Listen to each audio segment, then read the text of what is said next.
begin transmission. This program is intended for mature audiences. Parental discretion is advised.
Well, hello everyone. How are y'all doing today? Good to see everyone. In case you don't know, I am Bill and this is Weird Fantastic Toy Adventures, and we're going to have a Sunday hangout today and just talk about where do we go from here. I mean, there's a lot to talk about, and I want to go ahead and bring my partner Joneser in and let's get this show on the road. What's up, everybody? It's Joneser, your favorite comic book guy. So let's do this!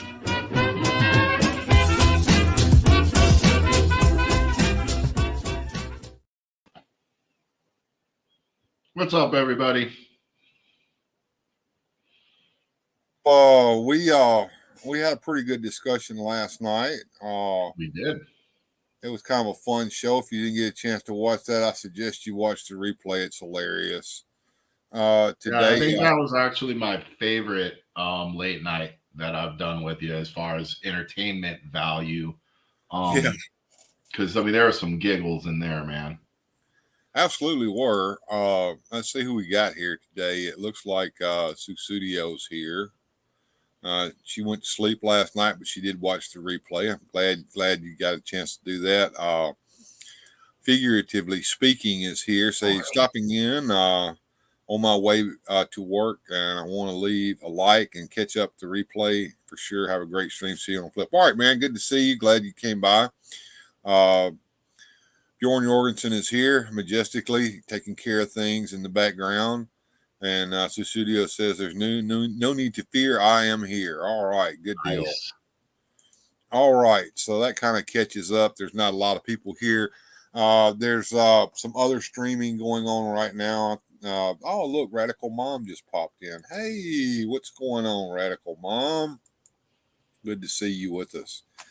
So I just figured that we just hop right on in. Now I do have a poll going right now, and right now it's at 100% yes about opening up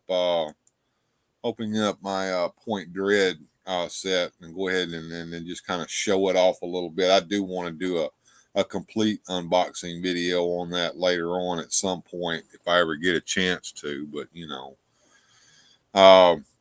and that was another thing I want to do there, Jones, or I think we talked about this in the green room last night.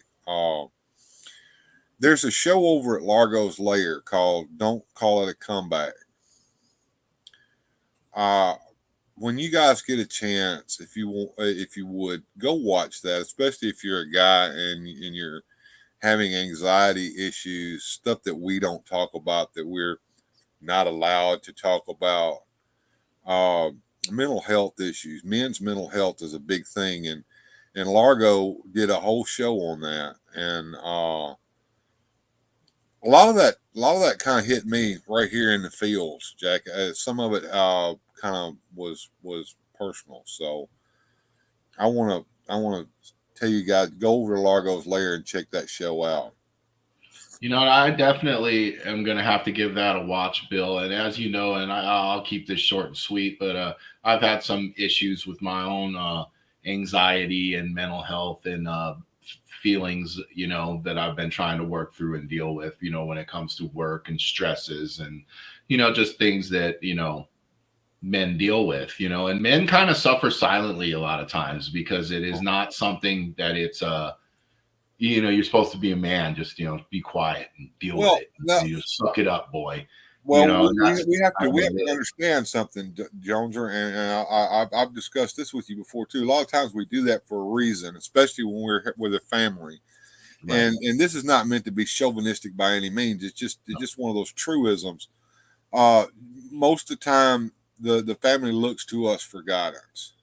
We're the ones that are wiping the tears from someone's eyes. We're the ones that are putting a Band-Aid on a scraped knee. We're the ones that are dealing with a lot of issues to keep the family morale going. And if we break, they're going to break because they're going to follow our emotions. So Right. we tend to put on a smiling face when we're really crying on the inside for their sake. And that's just something that is, and it always should be, in my opinion, when a man has a family and that he's taken care of. Right. But there is a time for him to have to take care of himself or to lean on others if Exactly. need be, you know. And yeah, I would suggest to everybody. I haven't seen it yet, but Bill recommended it to me. There are well, the thing about it is a lot of times when you see a show like this, they tell you what all the symptoms are, and they tell you that if you suffer these symptoms, go seek help. But they don't tell you anything that you can use in your daily life to help you get through these issues when it happens. Largo, on the other hand, did, and some of the things that he tells you that you can do. I mean, these are things, and nobody's a psychologist here, Susan Wojcicki. We're not sitting here trying to give people medical advice by any means, but anything that can help get you through the day, get you to the point, you know, will help. And Largo gives you some ideas. And thank you, Bjorn, for putting that live link there for us. You know, it's a good thing, and I've used some of Largo's techniques myself since I saw that, and it does work. Well, I'll have to give it a look. And moving right along, I'm going to fire up the old toy cam here. I hope you guys had a chance to see the premiere earlier today. If you didn't, please do watch that. Mr. Home Arcade was so kind to send me some gifts in the mail, and I appreciate that a whole lot. I'm big in that for just a minute here. Right there. That'll do the trick. That is Mr. T from the WWE Superstars. It's a figure that I've been wanting ever since they announced that they were going to release that. He just looks great. I can't wait to get this figure out of the package. But what was really interesting, and I'm telling you, this is absolutely the bomb here. Mr. Home Arcade sent me one of his custom figures that he's been working on. This is a Smurf figure made into the Masters of the Universe style. Absolutely nice, beautiful figure done by Mr. Home Arcade and sent here to me. And that was a nice gesture. And he also included the signature Drunk He-Man liquor bottles. Nice. So, I appreciate that, Mr. Home Arcade. Thank you so much for doing that. I really do appreciate that. So, getting back over here to just us.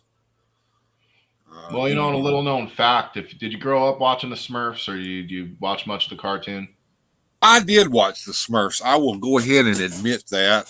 You know, I would watch the Godzilla Power Hour, and I think the Smurfs would come on afterwards. And I watched a bit of the Smurfs myself, and one thing that a lot of people didn't realize, or if you were a big fan of Masters of the Universe, like we both were, the great Alan Oppenheimer, who voiced Skeletor, also voiced Gargamel on the Smurfs. A lot of people or fans didn't realize that. Yeah. And the way to tell it really is in the laugh, because Skeletor had the same laugh at a higher pitch, and Gargamel's was a little more, you know, but it was the same evil laugh, you know, really just in a different tone. And another thing a lot of people don't realize is that these cartoon stories were based upon graphic novels that were done by a fellow by the name of Peyo, Belgium, if I'm not mistaken. And these stories were a bit more darker than what you saw on the cartoons, and they were more fantasy and adventure as well. We had Johann and Pee Wee, who did show up in the cartoons eventually, and the Great Wizard Omnibus and all of that. So, I mean, there's more to the Smurfs than just the silliness. Right. Well, they had to make it for kids, you know. And Miss Jennifer is here, and she says the Smurfs were awesome, and that's actually a really cool figure. Well, thank you, and thank you, Mr. Home Arcade, for being such a really good guy. As I said, a brother in the toy collecting community like no other. He and I have been friends for a long, long time. We met each other back when he was first doing his commercials, you know, with Drunk He-Man in them. And I've watched him progress with his show. He's got thousands of followers now. It just happened because he is so entertaining and so good at what he does. Yeah, there's not a Masters of the Universe related content channel that does original content that I couldn't recommend more. He's got the best original content, you know. I mean, that's kind of a hard thing to find, is somebody doing something that's not like everybody else. This guy's definitely bouncing to the beat of his own drum over there, and it's great. And I've probably told you this before, but for those of you who are watching who don't realize this, if you watch his stop motion stuff and you're thinking, wow, this guy is so cool, he must have a $6,000 computer system that he's doing this on, and he's got all these tools. Guess what, Jack? He's doing all of that on his phone. Right. No, he's really inspired me, because before I got this computer set up, I was doing everything on my phone, and I was like, man, you know, he really shows you the limits of what a phone could do, and he's exceeding what you thought the limits were. Exactly. I told him straight up now. I said, dude, I don't know how you're doing that. I really don't. He said, oh, I just got time. I just get in here, and I'm like, he's got it figured out. You're just a natural, man. That's all there is to it. You know, quite honestly, what I usually do is put the smartphone in a little kid's hand. It'll show you stuff you didn't even know it could do. I mean, there's been a lot of times where I've had Lyric, and that's an absolute truism if there ever was one. Yeah, that's true. You know, he knows things in there where I'm like, I didn't even know it could do that. Yeah. You don't need the greatest equipment to make art, says Bjorn Jorgensen, and I can tell you that if you're not following the Majestic One on Instagram, you need to, and he's also got a YouTube channel as well. He's doing a lot of custom work over there. He's doing Lego work, and it's just a beauty to see him work. One of my favorite pages to see in my scroll on Instagram. The topic for today is, where do we go from here, and why did I come up with that topic? Jones and I were talking about that last night after the show. What's going on today? Well, we've got several different figure lines that some of us are following. Me personally, I've been following Origins ever since it came out, and of course I've always been a big Superpowers collector, working on a vintage Superpowers collection for years. And finally got the figure part of it complete. I don't have all of the vehicles yet. May not get them all ever. There's some of them I really don't care to get, Justice Jogger. But anyway, Todd McFarlane came out with a spiritual successor to that line. It's kind of in the same scale, in the same style, somewhat. And the vehicles themselves are absolutely fit right in with it, I think. Although, I've got some issues with some of the design work. I'm looking at you, Batwing, but we know that at least one vehicle that we've always wanted but never have really had for the Superpowers line is coming out this summer, and that is the invisible jet for Wonder Woman that she's always needed. But are we going to ever see those on the shelf? I think you will. I think you will, and I think it won't be hard to find unless they don't get all that old stuff out. And we were talking about that.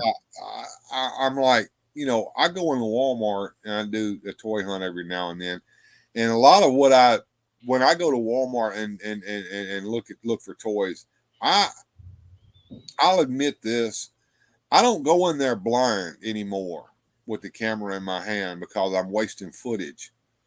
I go in there and I look to see what's on the shelf, and if there's anything worth filming, then I'll come back and I'll film it and do a toy hunt on it.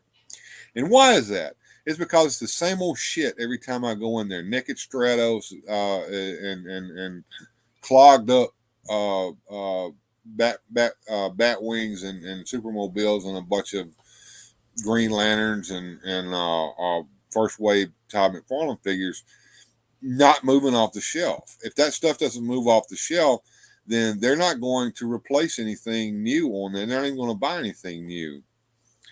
What do we got here? Boba Hicks in the house. Hey, Boba Hicks says hello, everyone. He says you will never see the invisible jet on the shelves because they are invisible.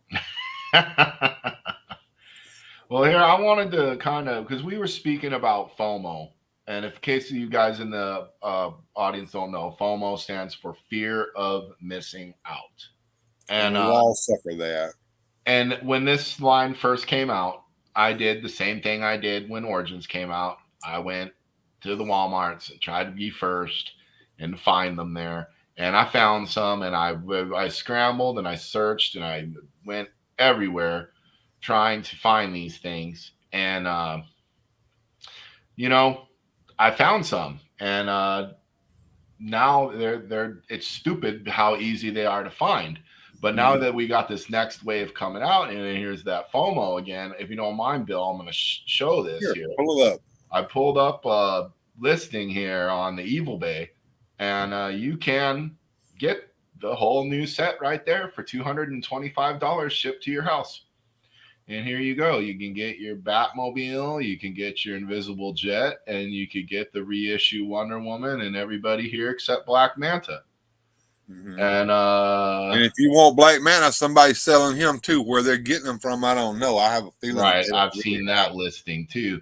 But I just wanted to share that quick because some poor fool out there is probably going to buy that for $200, or you might negotiate it down to $180, or who knows. But anyways, overpaying. And by Labor Day, they'll be all over the shelves in Walmart. Maybe. Because the one guy's saying, that they may not if they don't clear off what's already clogging up the shelves as it is. So here's the problem as a collector that you get stuck in. Do you take the risk that they're going to be easy to find, or do you bite the bullet and overpay?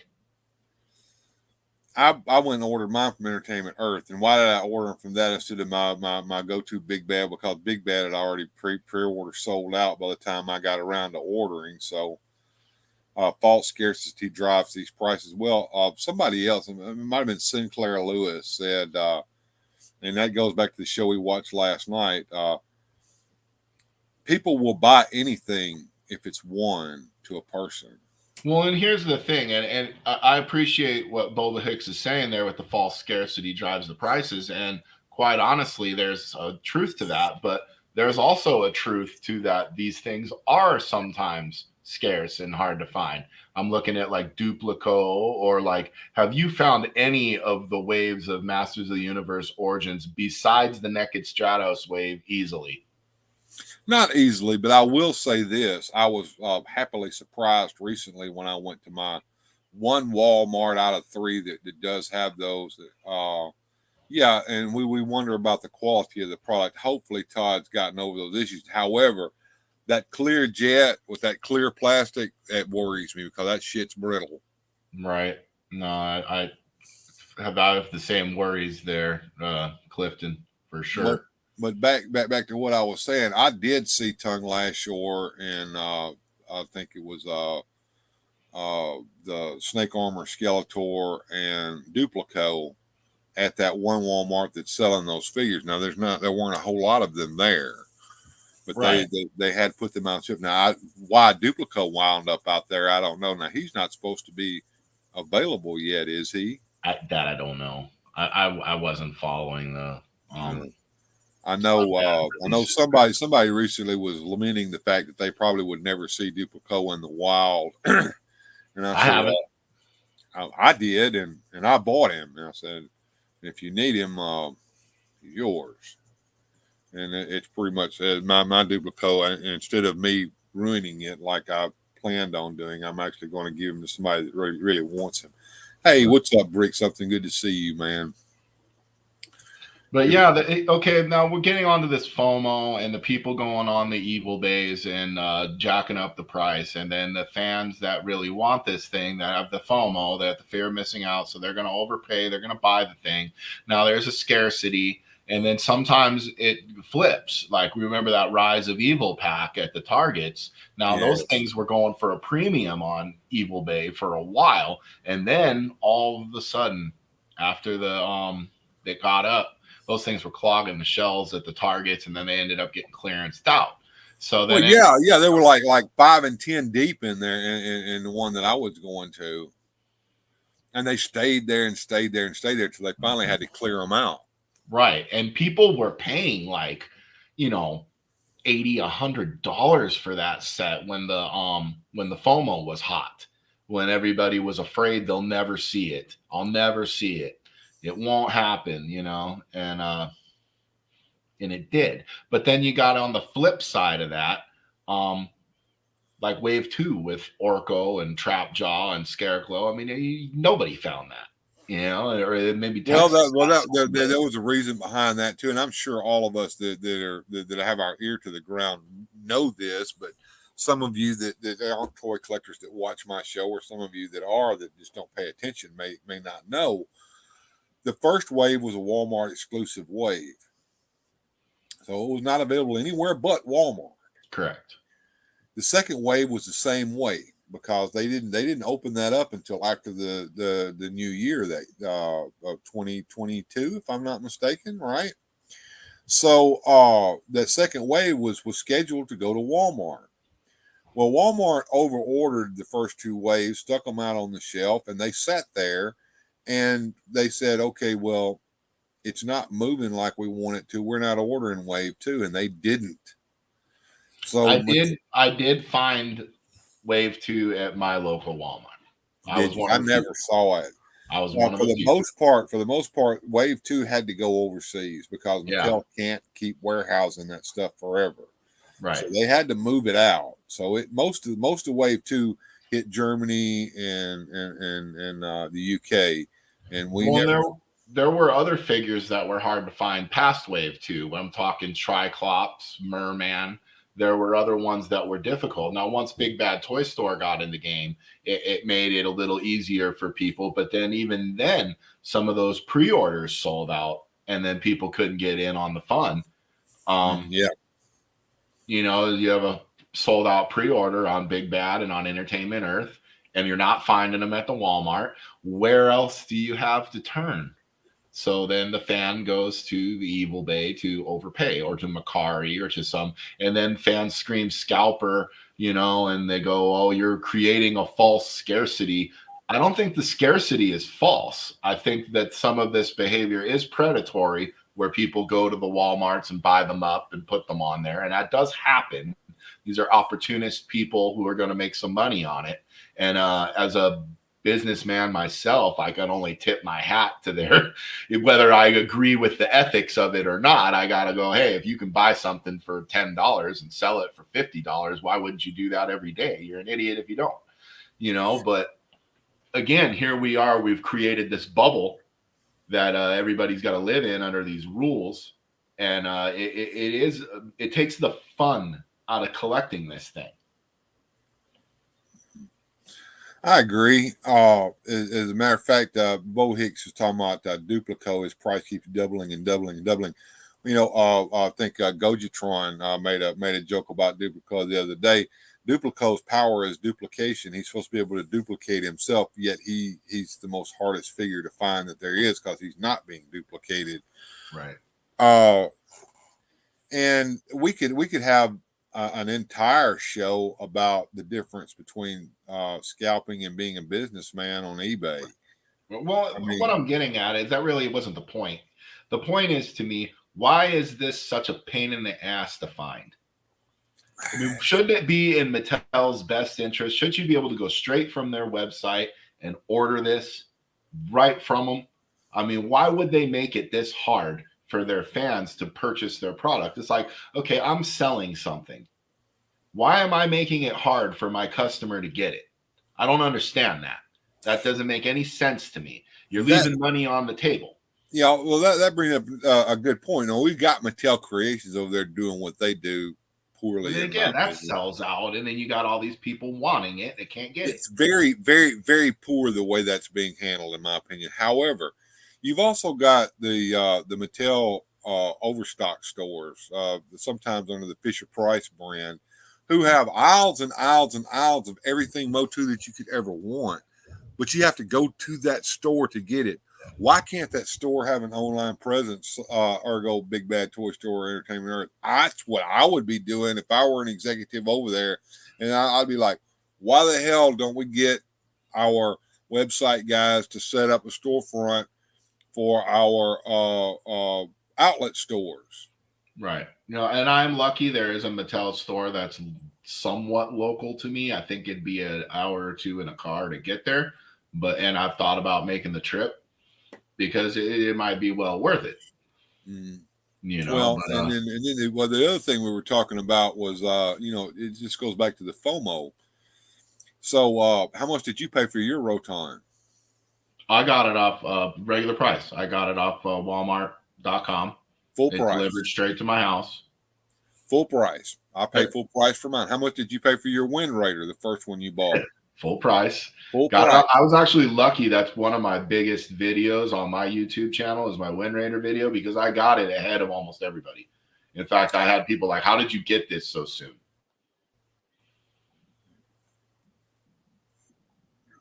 And how about Stridor? Did you get a Stridor? On you for a second. I did. We're cutting in and out just a little bit. I don't know if you guys are hearing that in the chat. Tell us how our sound's going. How much you got a Stridor, right? I did.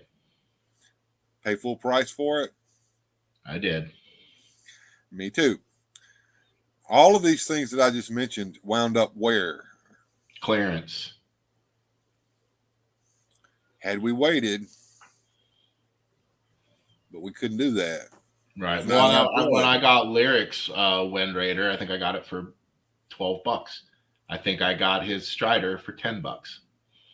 You know, Shaitan's Hammer says exclusives are self-defeating for both collectors and in the long run for the companies. Yeah, I agree. I mean, did you get a mini comics Triclops? I did not. I wasn't up on the Mattel Creations, and from what I'd heard about it at the time, it was such a pain in the butt, so I never even tried it. And I then did and was very disappointed. I didn't get mine, and I probably won't ever get it now. After seeing what you actually got, I really don't want it now, and I'm not paying the price to get one at all either. And speaking of Gojitron, here he is. Good afternoon, weird fantastic people. Good afternoon, Gojitron. If you like some kaiju, Gojitron just did a little show on his favorite kaiju, so you guys need to check it out when you get a chance. See, Brick says, I had no idea that there were Mattel outlet stores till I heard it here last time.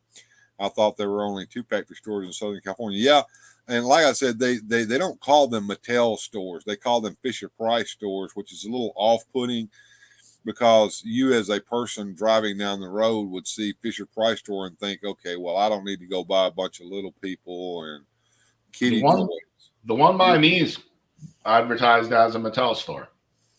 So you go in there and it's a Fisher Price branded store, and you go in there and there's Barbies and Hot Wheels and Masters of the Universe and all the stuff that doesn't hit the pegs in the stores, or that they got overabundance of and can't get rid of. They don't want to. They don't have the ability to store that forever in a warehouse. It's got to go somewhere, so they're going to sell it. Moving on down, Radical Toys here. Hey man, Adams here says I got my second Wind Raider for $10. Right. What was that, 45 when it first came out? Yeah. 24 Striders at one point, said Bjorn. The stream was all good until that tiny moment it's good again. Yeah, that's part of streaming. These blips happen. Shaitan's Hammer. I got my Wind Raider for $15 on Amazon and Stridor too. And see, now there's where it paid off to wait. Yeah. You know, but I mean, here's the other flip side of this. If you're a content creator on YouTube, when I got that Wind Raider and I was one of the first videos on YouTube to have it. There was only one or two people ahead of me, you know, that I knew of. So that got me a lot of traction, and I was a very small channel at the time. I got a bunch of subscribers. I got thousands of views, which is huge for my channel. Yeah, you know, and so that was a big shot in the arm for me. In fact, that's where a lot of people that I have saw me for the first time, was on that Wind Raider video.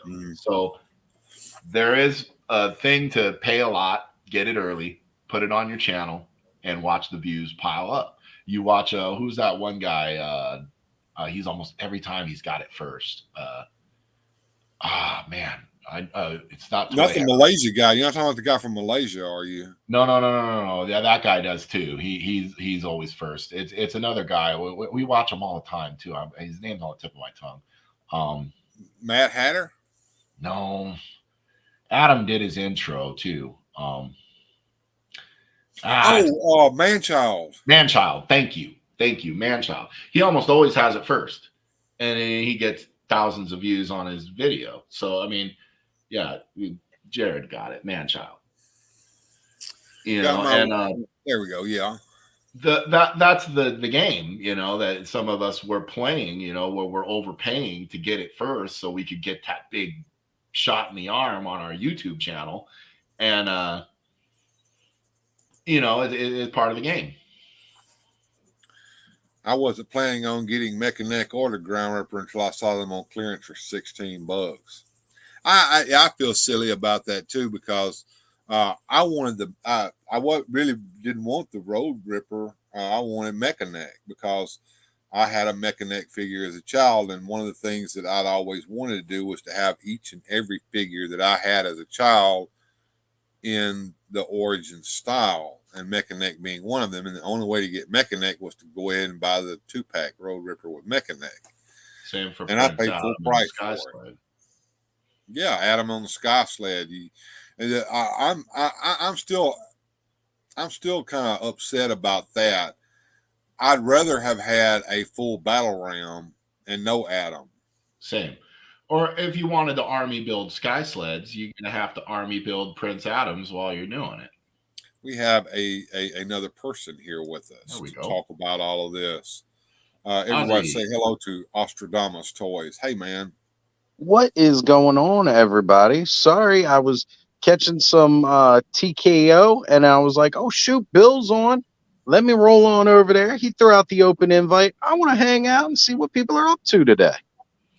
We're talking about FOMO and the future of the Masters of the Universe and collecting lines, and people to pay, to overpay, to wait till it goes on clearance. I mean, all right. All my thoughts on FOMO, as like right now, I've been hit pretty hard with some financial restrictions, and I just can't afford. I had to cancel all of my pre-orders for the year. Basically, everything that I have now is future Oz's problem for next year. So whatever comes out from here till the end of the year, if I get it, I get it. If I can't, I can't. The truth is, no matter how much your brain tries to convince you that you need it, you do not. Oh, we I lost didn't him. do that. Yeah, I didn't do that. We lost him. Ozzy, if you're still out there, come back to us. I want to hear the end of that thought. I was just Yeah, moving no, through he really the had chat. me because he's right. We don't need. There he is. There he is. He's back. Oh, that was wild. Forgive me. Not used to using this on my phone. Yeah. And I'm in my outside office, so all I got is my phone. But thank Gotcha. you, Sir Clifton. I appreciate that. But the truth is, no matter how badly you convince yourself you need it, we don't need these things. We want these things. We like these things because they bring us little moments of happiness. They bring us joy in a world that has beat us down more than we could have ever imagined. And, we enjoy it. But at the same time, if it's stressing you out to the point where FOMO is getting to you, like you gotta have it, drop it and walk away. See how you feel after the fact. Yeah, I agree. Eternia, that got announced last year. That was like the one place that I never had as a kid. I had the rest of them. Between my sister and I, we had the Crystal Palace, all the Princess of Power stuff, all the He-Man, Snake Mountain, Grayskull, Slime Pit, Fright Zone, Point Dread, had everything. Never had Eternia. I got a second shot. 30 years later, here it is. Oh man, 40 years later, rather. I got a shot at Eternia. This is fantastic. I'm so gonna get this. Oh man, am I gonna be able to get it? Am I gonna be able to get it? Time frame didn't line up. I had to miss. And that was my first sense with this line of, hey man, it's cool. It's okay if you missed out again. It happens. You don't need it. I'm with you when you say Eternia. I agonized over the decision on that for price point, for just for room. I wouldn't even know where I'd put that thing if it really came out of the box, maybe just once for me and Lyric to set it up, play with it, and put it away. Oh yeah. But that was the first one where I did the pass, and I was like, oh, and I did agonize over that because of the same reasons you said. I didn't have one as a kid. I collect a vintage line. That's one of the pieces in my vintage line I've resigned I'm probably never going to get because it's thousands of dollars. So I looked at it as to get it for $500 and have an updated version. This is a steal. So I'm trying to convince myself to spend $500 on some toy I don't need. Right. I don't need it. Right. Well, talking about Eternia, I had already decided I wasn't going to get that for a variety of reasons. One being, there's nowhere to put it. I won't be able to set it up and play with it. Two, I don't have the money to afford the thing anyway. So it's just not something that's going to happen. So I resigned myself to that. Yeah. A lot of people accuse me of having sour grapes over it or all that. I did not. I hope anyone that wanted one got one. Right. Yeah. And even my buddy Grindhead Jim wasn't able to score one because at the time he didn't have the financial resources to afford to pay for it. Right. And it's just how it was. And if you're skipping meals to buy toys, friend, you need some help. Okay, you got to chill. Yeah, you got to chill it out, ramp it back. And that was something that that Jones and I were talking about last night, about the show today. So yeah, we worry about the viability of these lines, and Brick something's talking about that. Is the people who are buying this stuff, these hardcore collectors online, does that really tell you what the health of the brand is at retail? No, it really does not. And Motu Origins is a perfect example of that. I know that everyone is excited about what is coming out or what has just come out. We do have a Snake Mountain coming, and it has been pretty much, been available across the board. I've got one on pre-order from Amazon, and I'm not going to pre-order it anywhere else. If I don't get it from Amazon, I just don't get it. I've got a Snake Mountain already. I don't really need another one, but I would like to have it. The line is going to come to a conclusion at some point, and we're starting to see that now as it is being pulled back out of retail. Targets are not carrying it like they were. Right. Only select Walmarts are carrying it at retail. So at retail, it's coming. It's going to leave retail. What's left? Right. My is 2 cents on that, though, Bill. Not to cut you off here, but was it Yeah, ever at retail? You know, I mean, really, this was a pain in the ass to find this. Not gonna lie, I agree with you there, Jones. There, I had some of the worst time trying to collect this at retail. All excited because I'm seeing it. Everybody, it's funny how many of us in the YouTube realm have had trouble collecting this at a retail setting. And yet you look at the different Facebook groups and everything like that, and it seems everybody else did not have a problem. No, I'm like, well, I think Texas was easier because it seemed like, especially when it first came out, it hit there first. It seemed like California seemed to get stuff early, but it's like some places in the Midwest you had to drive. You know, it just depended on where you were or what your Walmarts were like locally to you. You know, and everybody had a different experience. Some people were like, what are you talking about? These things are all over the place. And then other people are like, I haven't seen it here yet. You know? Well, I saw one Castle Grayskull in the wild. One. It's the one I bought. I saw two. One I bought. The next one, of course, it was for the next collector to get. But out of all of the Targets, now mind you, because I couldn't find it at a Walmart to save my life. All of the Targets, when you looked at their app, it either said not carried, which is very different from not in stock. Mm-hmm. Right. There were some that said not in stock, but the majority of them said not carried. And then Black Friday, of all days, one Target in the area, and it's one that I had to travel quite a bit to get to, had 3 in stock when I looked it up on the app. And my buddy got me, and we went over there as quickly as possible. And I found the one, and then just saw the other one as we were leaving to walk up to the front and check out. You know, I got mine. I haunt the Walmart app, and I usually don't like to order online from Walmart because the packaging is usually destroyed. And unless I'm going to open the toy, I don't want to open it or order it online from Walmart because they don't ship worth a damn. But I'd haunt it for anything in store. I have 2 Target or Walmarts and a Target local to me. So if I could schedule something for a pickup, so I look in there, and one day it happened to have Castle Grayskull there, and I was like, "Oh, I scheduled it for a pickup." And my wife was working in La Crosse, which is where the Walmart is, and honey, on your way home from work, can you pick up my Castle Grayskull that I just bought? And she's like, I guess. You know, and so she came home with it, and that's how I got it. That's fantastic, because it certainly was not in abundance. And then I'd see pictures posted where people had them stacked. You know, Bill's got it highlighted here. Bjorn said there was 12 at one point at his Target. So and it's like, I live in Baltimore, Maryland, where we are densely overpopulated with these big box retailers everywhere. Mm-hmm. Like, you know, I had to drive, you know, had to go quite a ways to get the one that I have. Yeah. But I passed like 4 Targets to get to that one. Right. Passed by several Walmarts, and none of these retailers ever had them.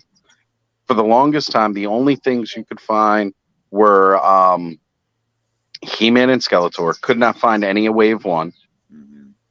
Luckily, one day at a Target, I found a Merman and a Zodak. Those were the next 2 figures that I had.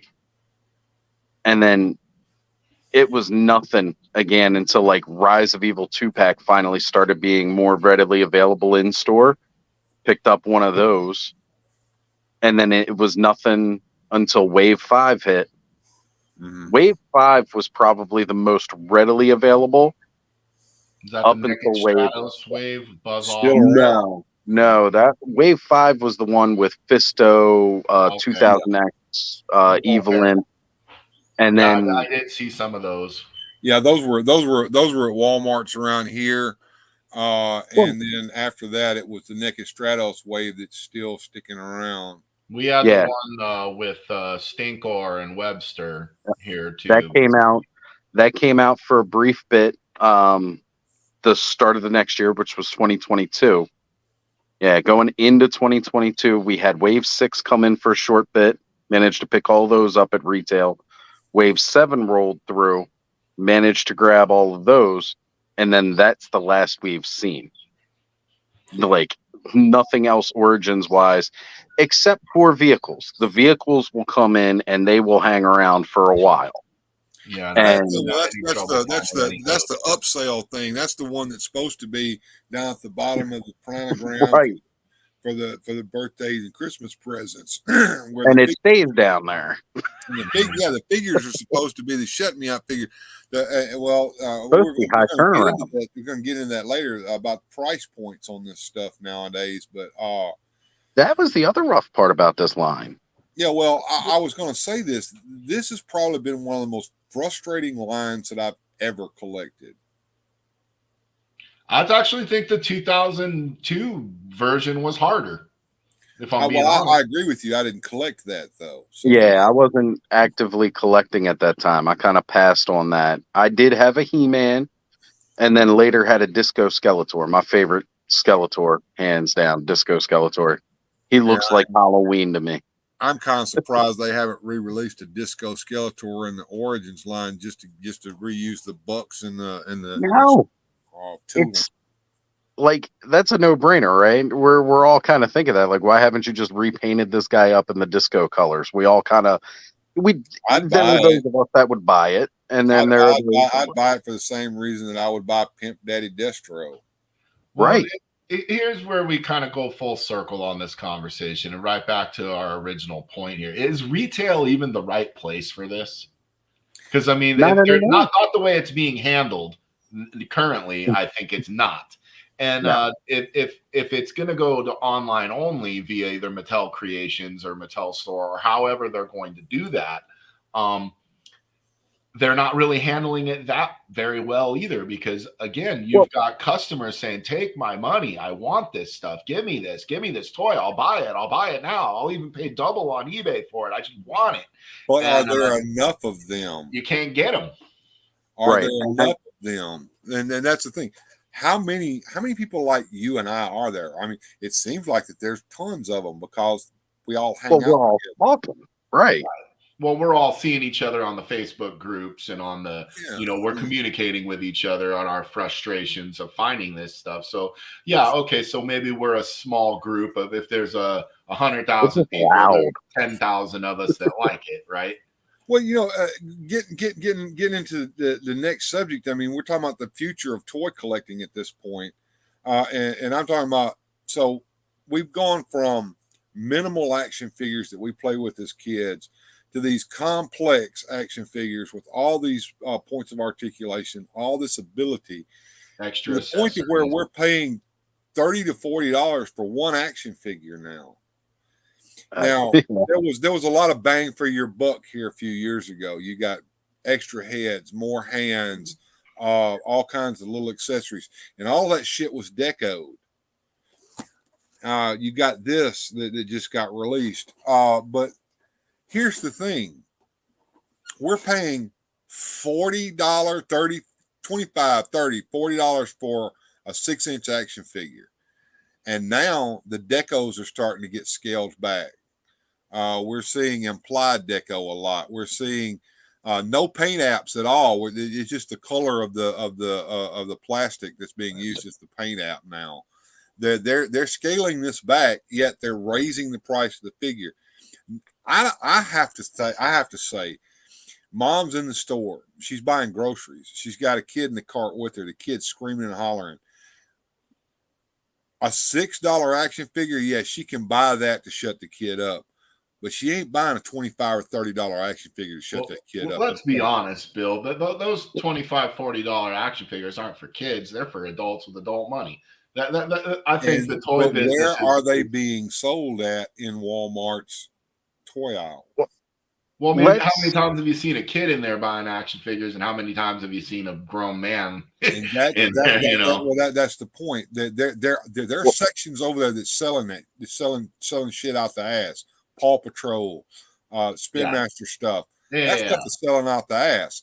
That shit we're buying, it doesn't even belong over there in the toy aisle. It doesn't even need to be produced in the amount that it's being produced at, and it needs to be sold in a different way, in a different format to catch its audience. Right. And that's where online retailers, come into the equation. Because like you guys were mentioning Mattel Creations, I don't think this should be sold at Mattel Creations exclusively. Yeah. Direct to consumer in that aspect just doesn't really work as well as we'd like. Let's say, I'm not going to say it doesn't work, because it does. It doesn't work how we like it. But when you see things available let's bring up Four Horsemen then, for example, since I'm rocking some gear. They sell direct to consumer for like a month to 5 weeks. You can pre-order direct from them at the cheapest price you will ever find it, direct from the Four Horsemen. And they do pre-orders. So you're guaranteed to get this. You won't get it for like a year, right? But it's coming. Then the next step they go is to online retailers. So like, say for me, All-Star 6 just, closed up with being available from Four Horsemen. I'm not able to purchase right now. They would charge me directly for that, because even though it's a pre-order, they charge your account and it comes out now. It's not like when you pre-order from Big Bad and you pre-order it and then they don't charge you until it shows up in stock. Right. So I had to miss out on the cheapest price because I just couldn't afford it. Now, as being from a retailer like Big Bad Toy Store or our boys over at Hella Dope Toys, big shout out to all of our friends over there. You have a chance to pre-order it, not necessarily get charged, or they're going to work with you on the pricing, or how you're going to pay for that item, because they want your business, of course. So you can pre-order it through them and not have to worry about it. Like I said, I got this guy right here, the Headless Horseman. Mm-hmm. I got him on pre-order for next year. Right. I'm going to get him. I did not cancel that pre-order because there's no way I'm missing out on this guy, because this is probably my favorite action figure of all time. Mm-hmm. I already own one, but I want one with these colors, with the purple and the green, because I got to say I love it. But, there is an availability for us to be able to buy these. But when we talk about pricing wise,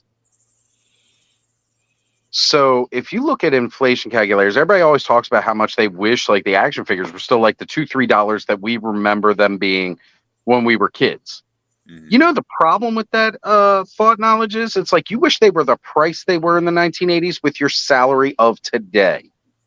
Mm-hmm. If you go look at how much we're making in the 1980s at minimum wage, you're making maybe $1.25 to $2. Mm-hmm. So I don't know how much you make per hour right now, but say you're making $20 an hour, and I'm being very generous here. Mm-hmm. And the action figure costs $20. That action figure costs you 1 hour of your paycheck. Mm-hmm. So that kid kicking and screaming about a $20 action figure, that is 1 hour of his mother's time during the week that money has to go to bills and everything else first. We as the collector deem it more necessary for us to buy it at that price, and are more willing to sacrifice that when we go into a toy aisle to buy a toy, because this is something driven for us. You guarantee if that kid was working his butt for $20 an hour, if he felt it necessary, he'd go buy it, just like every 20-year-old with a PlayStation 5 deems it worthy to spend $60+ on a video game. They will do that. No, I but got you gotta teenage boys, so I I hear you there, but here's the thing: like when we're talking about marketing for kids, marketing for collectors, marketing for adults, or there's different types of collectors. Now, there's in-box and out-of-box collectors. Now, if you're going to keep the thing in the box and never touch it and never mess with it anyway, do you really care how many accessories or playability or action features it has? It's never coming out of the box anyway. So you just wanted something cool to look at through the window. Now if you're one of those that want to pose it and take pictures, do toy photography or stop motion, whatever, now you're going to want all the cool articulation and the things, the accessories, the different looks. Now, if you're someone who wants to beat them together and play with them, then you're going to want the action features so it all just depends on what you want out of the toy or what you're expecting to get out of it versus what you're willing to pay. Like you look at those Toddy Mac superpowers. I mean, what are they just? The arms move up and down, the legs got a bend at the knee, and the head swivels. The thing doesn't do much. You know what I mean? It's very basic, like we had when we were kids. And at $10 a pop, it's probably about at the right price range. I agree. Even though my old mind thinks $10 for an action figure, it's just an action figure. But well, it's funny because at the same point when Origins came out, and I'm looking at the prices of different action figures that I had been interested in at the time, stuff like NECA, and then I looked at an Origins figure and I was like $15, and it is everything that I absolutely want. There we go, Black Knight. Black Knight here from Hella Dope Toys. Hella Dope Toys. There, sir. We just gave y'all a shout out just a minute ago. That might have brought you in. I don't know, but yeah, I think we summoned them. This brings up a good point, and not just because Black Knight showed up, not just because we shout out Hella Dope, but the thing is, I'm thinking that the whole retail model, the way these things are being marketed and sold, is going to have to change. It's not going to be on pegs at Walmart or Target. That's going to be the kid toys that kids are going to be buying. The stuff that we're buying is going to have to be available from your Hella Dopes and your other online retail stores, whoever they may be. And Joneser and I talked about this earlier. Why in the hell are the Mattel outlet stores, why don't they have an online presence so that you can order directly from them? It would be smart. I would think that they're leaving money on the table. They're leaving money on the table by not having. And I'm not talking about Mattel Creations. That's a whole different animal. That's a whole different ball of wax. That's mutually exclusive from what I'm talking about. I'm talking about these price stores, branded stores that have aisles and aisles and aisles of this overstock that nobody's buying from them, that they can't warehouse, that they have to sell somewhere. Why isn't that stuff being offered directly to the consumer? Online, it's sub capacity. I agree. I go into Ollie's right now because they've been a little treasure trove. Yep. They buy those warehouse clearance deals. That's why you go to any Ollie's right now, get yourself a Battle Cat, Panther, or a Wind Raider, $20 or less. Now, mind you, they were $25 in retail for Panther and Battle Cat, as long as you went non-flocked, and this is the non-flocked Panther. This is not the Walmart exclusive. And again, with the Wind Raider, that was $30 in retail or $32.99, depending on where you were. But it's like, they'll sell to an Ollie's. Now, mind you, Ollie's has to make a profit off of that. Mm-hmm. So they're buying from Walmart per pallet cheaper, $20 a Battle Cat, $20 a Panther, and $20 a Wind Raider.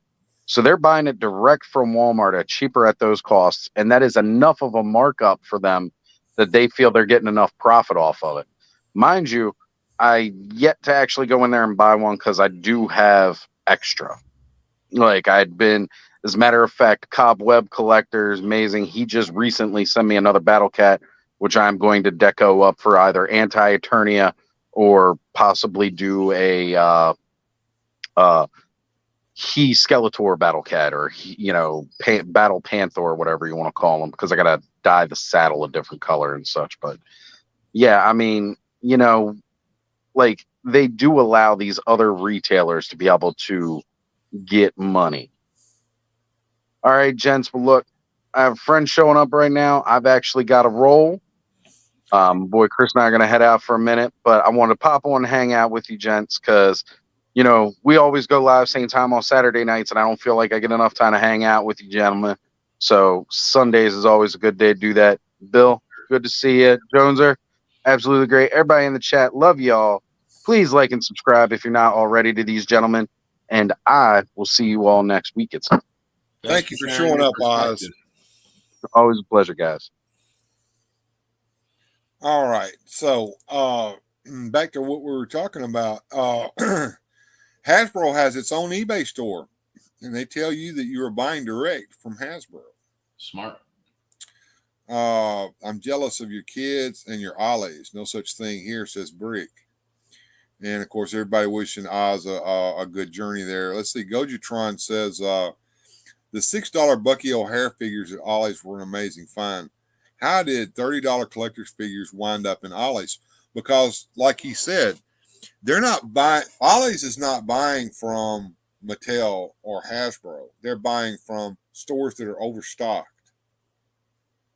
at a premium price, because these stores are like, this shit ain't selling and we can't afford to keep it on the shelf. We can't keep it back here, and we'll take pennies on the dollar. We'll take a loss. And here's what's funny about it, Bill, is, and this circles us right back to the whole point of this dang thing. There is a consumer for this, but the stuff's not getting to them. There's overabundance of it somewhere where it didn't sell enough, and there's none somewhere else where people want them. You know, and so they're piling up somewhere where everybody got a chance at it, and then they're not there where nobody got a chance at it. And so there's this artificial, over here in West Virginia, these things don't sell, but then over here in Wisconsin, people are screaming for them. Yeah, and well, that goes back to another thing. In the olden days, a store manager had more control over the stock of his store than they do now. Right. And that's something that I had to come to grips with when buying stuff. You go in the store and you're like, why aren't you stocking up on this stuff? And the store manager will be quite honest with you. He says, I would love to. I know exactly what my customers are buying, and I know exactly what to fill my shelves up with. But these decisions are being made thousands and thousands and thousands of miles away by somebody who doesn't care. Right. And that's just it. That is just it right there. They don't. It's like when I was talking to the toy guy over at the Walmart, I was like, you know, don't we have any Masters Universe Origins here? Every time I come here, these pegs are empty. He goes, these things don't sell. And I said, what do you mean they don't sell? You never have any. If that tells me anything, every time they come up there, they're gone. So how can they not sell when you don't have any? If they're saying they don't sell, then they should be piling up. Well, you've got them saying stuff like, well, if it doesn't sell at least one figure a week, if we're not moving stock. But the thing is, you're filling the shelves up with the same old shit, Naked Stratos, that's what we circled back to. Hey, we got Black Knight here with us. Let me bring him into the stream here with us. Gentlemen, what's up, man? How's it going? It's good to see you, Aaron. I'm glad you decided to show up and talk with us today. And it's good to have you here, because now we have an actual retailer who can give us a retail point of view, even though he's a small retailer. And please support these guys. These guys are doing good work over there at their toy store, Hella Dope. And if my moderators would please shout his channel out and also his store. Please do. Go ahead, Aaron. Tell us a little bit about what it's like in the retail business today. I've been in retail for 20 years in general. So I've worked with Sears, I worked with Walmart. So like being on this side of the table, you know, you get to really see, like you were talking about Ollie's and how they're buying like pallets. So the way that works is I'll take me for instance. So I'm ordering stuff right now. There's some new Warhammer stuff that's coming out. So I'm going to order a couple cases. Now, if they don't sell, of course, then you go through like a clearance portion. The object is to, if not still make a couple dollars or break even. Then you get to a point where, okay, well, I still got too much crap. So you offset that to Ollie's or any other like I guess Big I don't know. lots. Yeah, Big Lots, all those type of stores where then at this point you're going to take the loss, but you're getting rid of the inventory. But like Walmart and them, they get such a great deal on most of their merchandise that they still profit even when they're taking a loss. Well, not to interrupt you, but we have to understand something about Walmart. All right, so someone wants to sell their good at Walmart. Walmart cuts this shitty deal with them, so they're not even hardly making any profit, if any at all, just to get it in the Walmart store so that it can be out there. I wouldn't say that. I mean, Walmart's in the business of making money. So to believe that they are taking a deal just to get something in the store, I don't. I'm not talking about Walmart themselves. I'm talking about the like for me. Let's just say that I have created this ultimate new item, this widget, and I want to sell it at Walmart. Walmart's going to tell me how much they're going to buy it from me for, right? And they're not going to mince any words. If you can't sell it to us for that price, we're not carrying it. Right, because like I say, at the end of the day, they want to make money. So they say, okay, I want to buy 2,000 units of this widget that you have. This is the price that we think we're going to sell it for. We'll say $25. I want to buy it at no less than $13 per unit. So that way, when they put it on clearance at 30% off, they're still making money. When they don't sell all their units, then they're going to sell it off to whomever and still make money, but still allow the person who bought it to make a little off the back end, like a Ollie. So like those Marvel Legends that they're selling for $6, they probably bought that Marvel Legends figure for $3, $2.50. Like that's the game that's being played. Now for me, unfortunately, that's a game I can't play. Like my margins are so horrible that even when I put it on clearance, I'm taking a loss right out the gate. Like right now, we got those Indiana Jones figures that are from that first wave. We got them on clearance right now, taking a negative loss for everyone that gets purchased, and that's just to get things moving. No, I hate that. But the Indiana Jones figures were a disappointment to everyone, and I understand that, and that's something that you have to deal with as a toy retailer. Is you have to try to decide which lines that you're going to carry, and you don't know what's going to happen when you finally get them, whether they're going to actually sell or not, and that has to hurt, especially when you're a small business. Oh yeah, it's a struggle every day.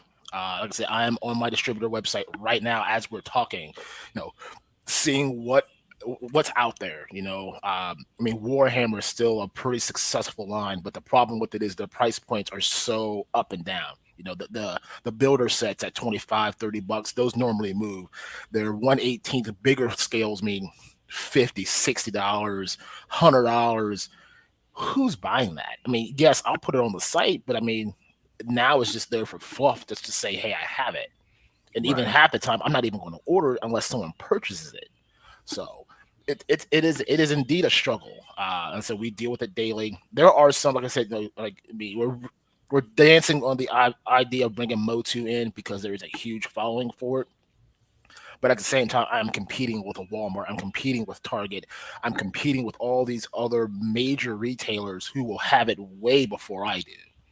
So I'm playing the long game that they sell out, and then I'm still standing at the end of the day. But then they put it on clearance. So like, would you rather buy it full price from a small guy like me, or buy it for $15 at Target because they overshot their MRQ, and now they got to get rid of it? Well, the thing is, I can see where you're coming from with a lot of this, but a lot of it's got to be kind of hit and miss because, like if you got a wall full of naked Stratoses, then absolutely nobody's going to care about it because they can go find them elsewhere. But if you had some of the more sought after figures like a Duplico or somebody that the people were given their eye teeth for, then you would have a competitive advantage over the Walmart or the Target because you would have what they don't. And that's the issue, and that's so our issue. I'm one for putting my business out there. Me and Ted, we don't hold anything back from our people. So here's an inside scoop. Jada Toys right now, Street Fighter line, very popular right now. So we just got an email, which I'm getting ready to send an email out to all those who have purchased through us. They back ordered everything. So now instead of being in July, like we thought we were going to get them, now they're saying August, September before they can even re-up. So Target has already had it. All these other places who and Target screwed up. They were street dated. They let them go. They weren't marked into the system. So that's how people were getting them early. Mm-hmm. So now Jada Toys and all like EE Distribution and anybody said, "Oh crap, we screwed up. Now we got to get this out in the market." So now they're out there, but still the good thing is that not everyone has it. Right. So I'm still sitting here in the back end like crap. When am I getting my product? Because I get emails, DMs like, "Hey, I ordered this 2 months ago. Right. When am I getting it? I don't know." I can only tell you what my distributor tells me. And even then, it's a crapshoot. Right, and that's the thing when you're supporting a smaller business or the little guy. You got to be patient because the little guy is not playing under the same umbrella the big guy's playing, and so. I mean, to be fair, Big Bad Toy Store is in the same situation. Right. They're a bigger little guy. They're not a Walmart, a Target, but they carry weight. Yeah, well, they're in the same boat. Well, I was going to ask you this, and Adam kind of touched on it there in that comment that I just threw up there. Channels of distribution. How hard is it to get stuff these days, and why is that? I guess it depends on how you want to look at the word. How hard is it to get? If it's something that's available in stock, they usually ship out to me in 3 to 5 business days. Mm-hmm. Pre-order stuff, so you have a window. So right now, I'm trying to think. The collector edition McFarlane figures that are coming out, the Abyss Batman, the Comic One Superman. So those, I have a 30-day ordering window. So I'll put them up. I'll do my email marketing saying, "Hey, some new hotness coming into Hello Dope Toys," and then based on those results, I place my order. And then, like I said, we're waiting. Now, a lot of these are San Diego Comic-Con exclusive. Of course, that's next week. And they're talking about shipping in August. Now, if they're on top of their game and they don't sell out, and that's the big piece that a lot of people don't understand, is they're going to have it at the show. And they're going to have stuff on their site. So if they sell out, all the people who just bought all that stuff for pre-order, all those orders will get canceled because they won't have enough inventory to provide. Now, outside of those, regular product, usually a small retailer like me, I'm usually two weeks after most major people get their product. Mm-hmm. So like you were saying earlier, if it's an item that's like super hot and I can't find it at Target, I can't find it at Walmart, yes, that does leave me as the secondary option. But also, I am still trying to build a brand. People starting to know who we are, but people don't know who we are yet. Right. And that is the goal. Do you guys ever do like a toy show? I was going to ask him. I was going to ask him a point. I'm sorry about that, John. I was going to ask him about something. Now, of course, I don't want you to reveal any trade secrets for Helidope, of course, but you guys don't have a whole lot of warehouse space either. You guys are operating at a very small scale, if I'm not mistaken. Yes. So if you get a bunch of stuff that's not really selling, you can't just let it sit and build up and pile up somewhere. No. You've got that space has to be eliminated so that you can bring in more stuff that is absolutely selling. So, no trade secret here, Bill. You know how we do things. But yes, you're absolutely right. Ted and I are operating essentially from our homes. I have a lot more space currently because I'm in the middle of remodeling my basement. One, to support a miniature storefront until we can get to a point where we can have a warehouse. But you're like I said, a lot of that stuff is going to be, we had to evaluate how long do we want things to sit on our shelves. Mm-hmm. Is it 30 days? Is it 60 days? Is it 45? Like, what's the time frame? And then we have to make a decision, how much do we want to mark this down? Because like I said, any markdown that we do at that point, it is a loss. There is no profit being made from this. Well, that's something that the average person doesn't realize. When you have an item that will sell, but it's going to sell over a long period of time, How long can you sit on that item waiting for it to sell before it's actually losing you money to sit on it? Yeah, I mean that is a struggle that we're dealing with weekly. You know, so much stuff is coming in. August is going to be a really big month for us when it comes to inventory because that is the month where so much stuff's coming out. I sat and did the books. We're talking anywhere between 30 to 60 cases worth of product will come between our two locations over that 30-day grace period. But the good thing is for us, PowerCon is in exactly 2 weeks from now. So we're talking thousands of people across the United States will be coming to our lovely town of Columbus, Ohio. So we are hoping, and when I say hope, I mean this is a good thing, that we sell out of everything. If we sell everything in one day, you know what? That's great. It sounds bad because then there's nothing in the shop to buy. Mm-hmm. But in a sense that, you know what, I would rather sell out and then be able to up on some new stuff.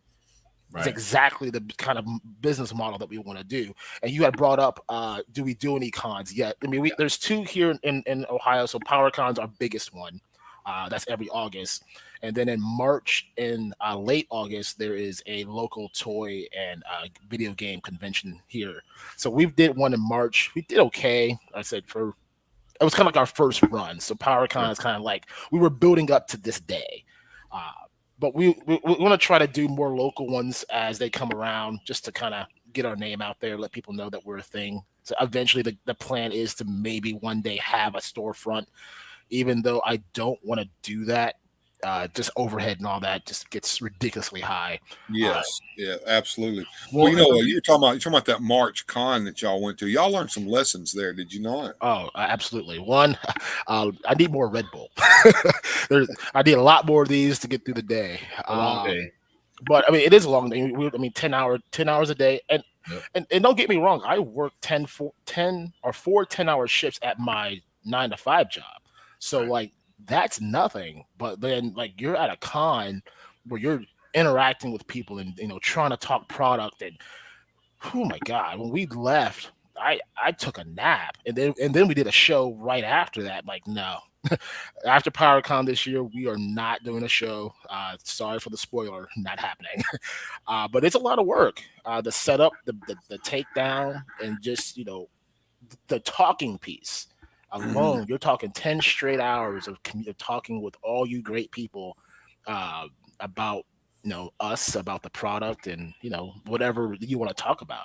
But yes, very tiring, and we've definitely learned that we need to try to take little breaks where we can, especially when it's like the business starts to die down. Try to catch some panels. The reason I brought it up, I got one coming up here Saturday. I do a comic book business on the side where I sell vintage and new comic books, and sometimes the cons are hit and miss. You pay what you pay for the table and the time or the spot, and then sometimes you make a good killing, or other times you're lucky to break even on the table. But one thing that I always took advantage of was getting the name out there, moving business cards, making contacts, trying to collaborate with other people that are in the same kind of business. And hopefully you can make some contacts to move some of that clearance items so you don't take such a loss. You could, sometimes you might have something that someone else wants and they can move it or whatnot. I mean, just spitballing stuff. Oh yeah, worked for me. I mean, those are always things we think about. But like I said, to me, until we are at a position where we're buying weight, and what I mean by weight, meaning you're buying more than 2-3 cases of a particular item. We're talking like when you want to talk about major price breaks when it comes to our distributors, you're talking 10, 11, 12, 13 plus cases to really see a difference marginally. So then if I were to do a clearance, I'm not saying crap, I'm losing money today. I'm saying crap, I'm losing less profit because I'll still have some. Yeah, that's where you want to be. Like it was like, I mean, I don't know the differences in the toy market or the comic book market, but when I buy like used comic books off people, and a lot of times, they might go $1 a piece. Well, then I got to be a buyer at about 10 cents a piece or 15 cents a piece. Like I can't overpay, or it's better I just didn't buy it. Yeah, I mean, I used to work in a video game store. That's kind of like what really got me into like the business part of it. Right. When people would come in with like their uh, game systems or music or videos, like I have to know, one, what am I selling this item for? Like that's the first question you got to ask yourself. Okay, I'm going to sell this comic book for $4 because that's what the market says. Guys asking me for $3. First off, sorry, homie, I'm not buying it for $3. Now, when I had a business in a storefront, I could play that game and say, okay, I'll give you 275 store credit because it's like a gift card. You can't use that store credit other than with my business. Right. And It's if a you trade, want- more or It's a less. trade, yeah. So if you want cash, you're looking, I'll marginally go, maybe $2, $1.80, somewhere in there. Because one, like we just said, we're going to be holding on this product for however long it's going to be. Who knows if we ever sell it? Because Right. maybe at the time it's hot and then it just dies off. Right. So I got to make sure we got to cover all bases. And honestly, we thought about for a while maybe doing like some like a buy sell trade, but then I realized that I'm not doing that. Yeah. Never doing that again. Balls and pains in the butt. Return. Yeah, policy. there's lots of traps that you can fall into. Is there not, Aaron?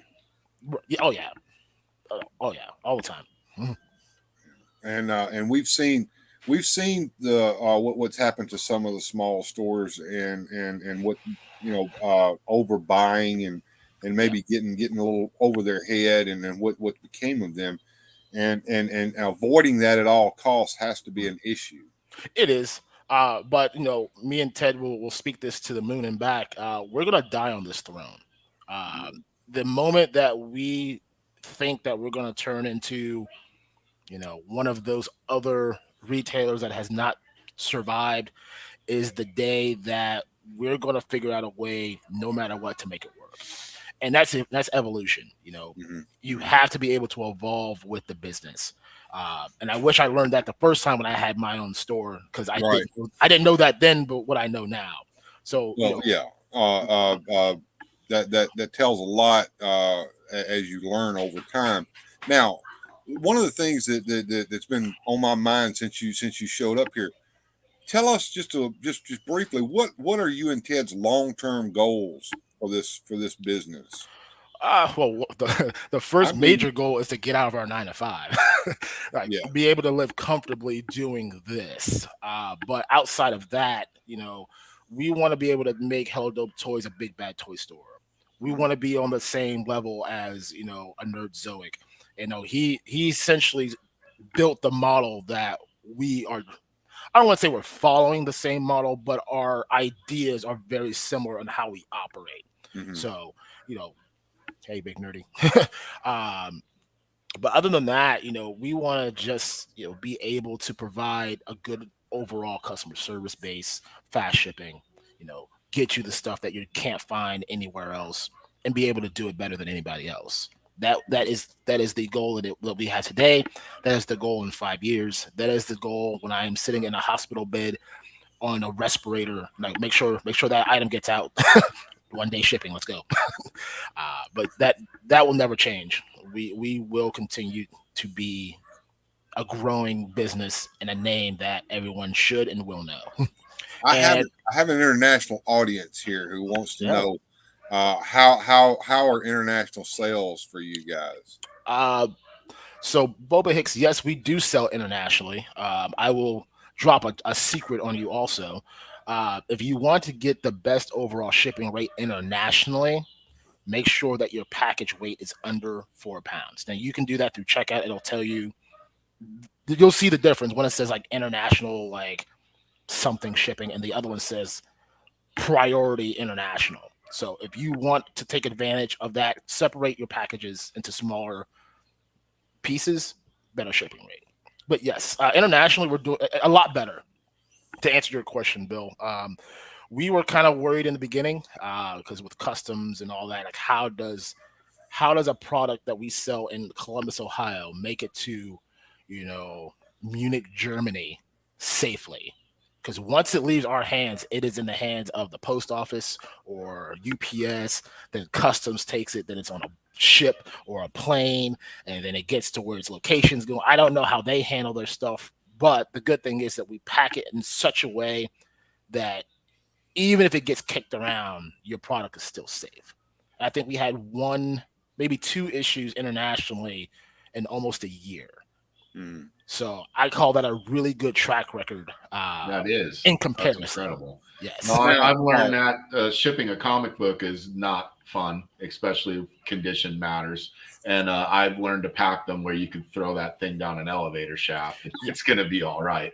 Yeah, we do a shake test. So like, anything that gets packed, we take that box and we shake it up real good. If you hear any moving around, that box gets reopened. We re-secure it. Well, I'm going to have to peruse your guys' website there and see if there's anything you guys got that I can't live without. And I'll be sure to shout you guys out, on my YouTube and Instagram and all my socials, because I love what you're doing.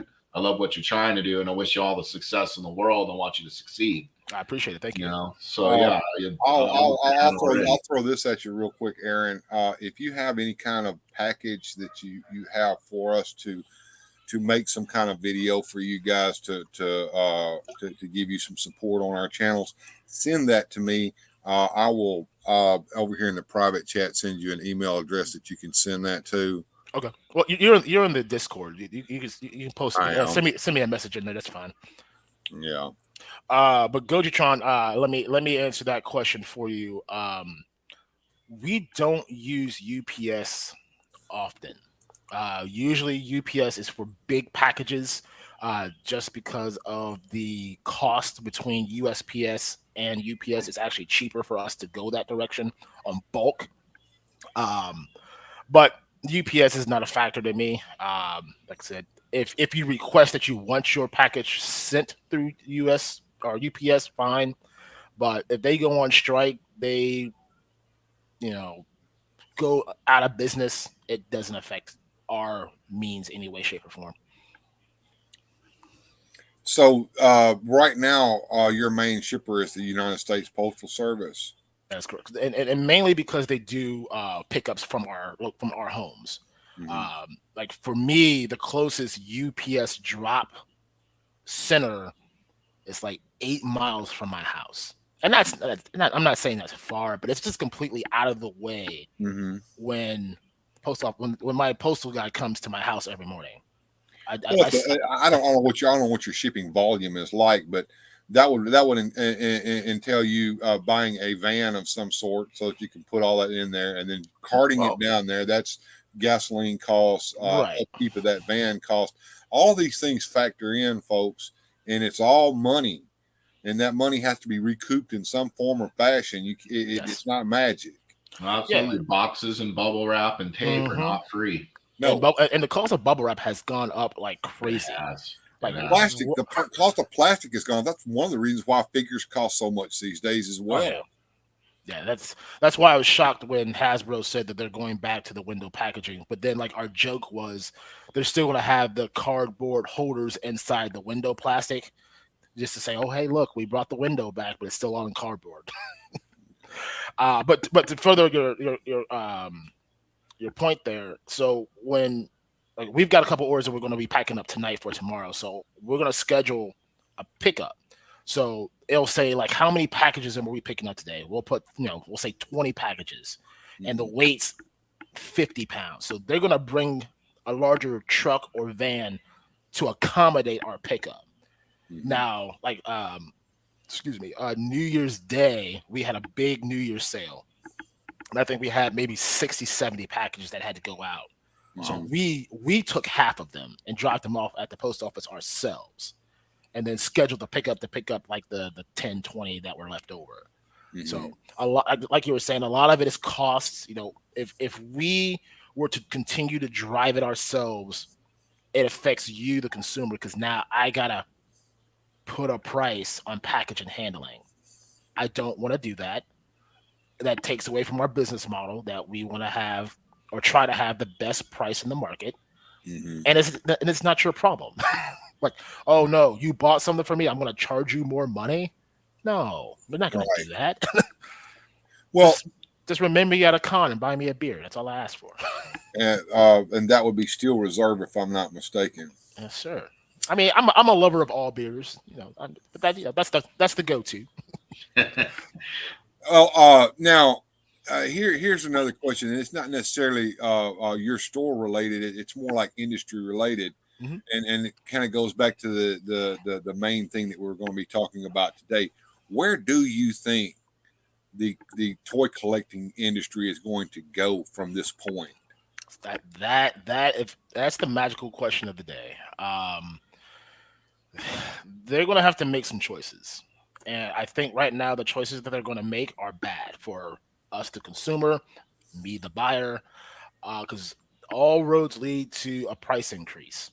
You're going to probably start seeing standard figures now that are currently $25, $27 for like Marvel Legends are going to start creeping to the $30 price range.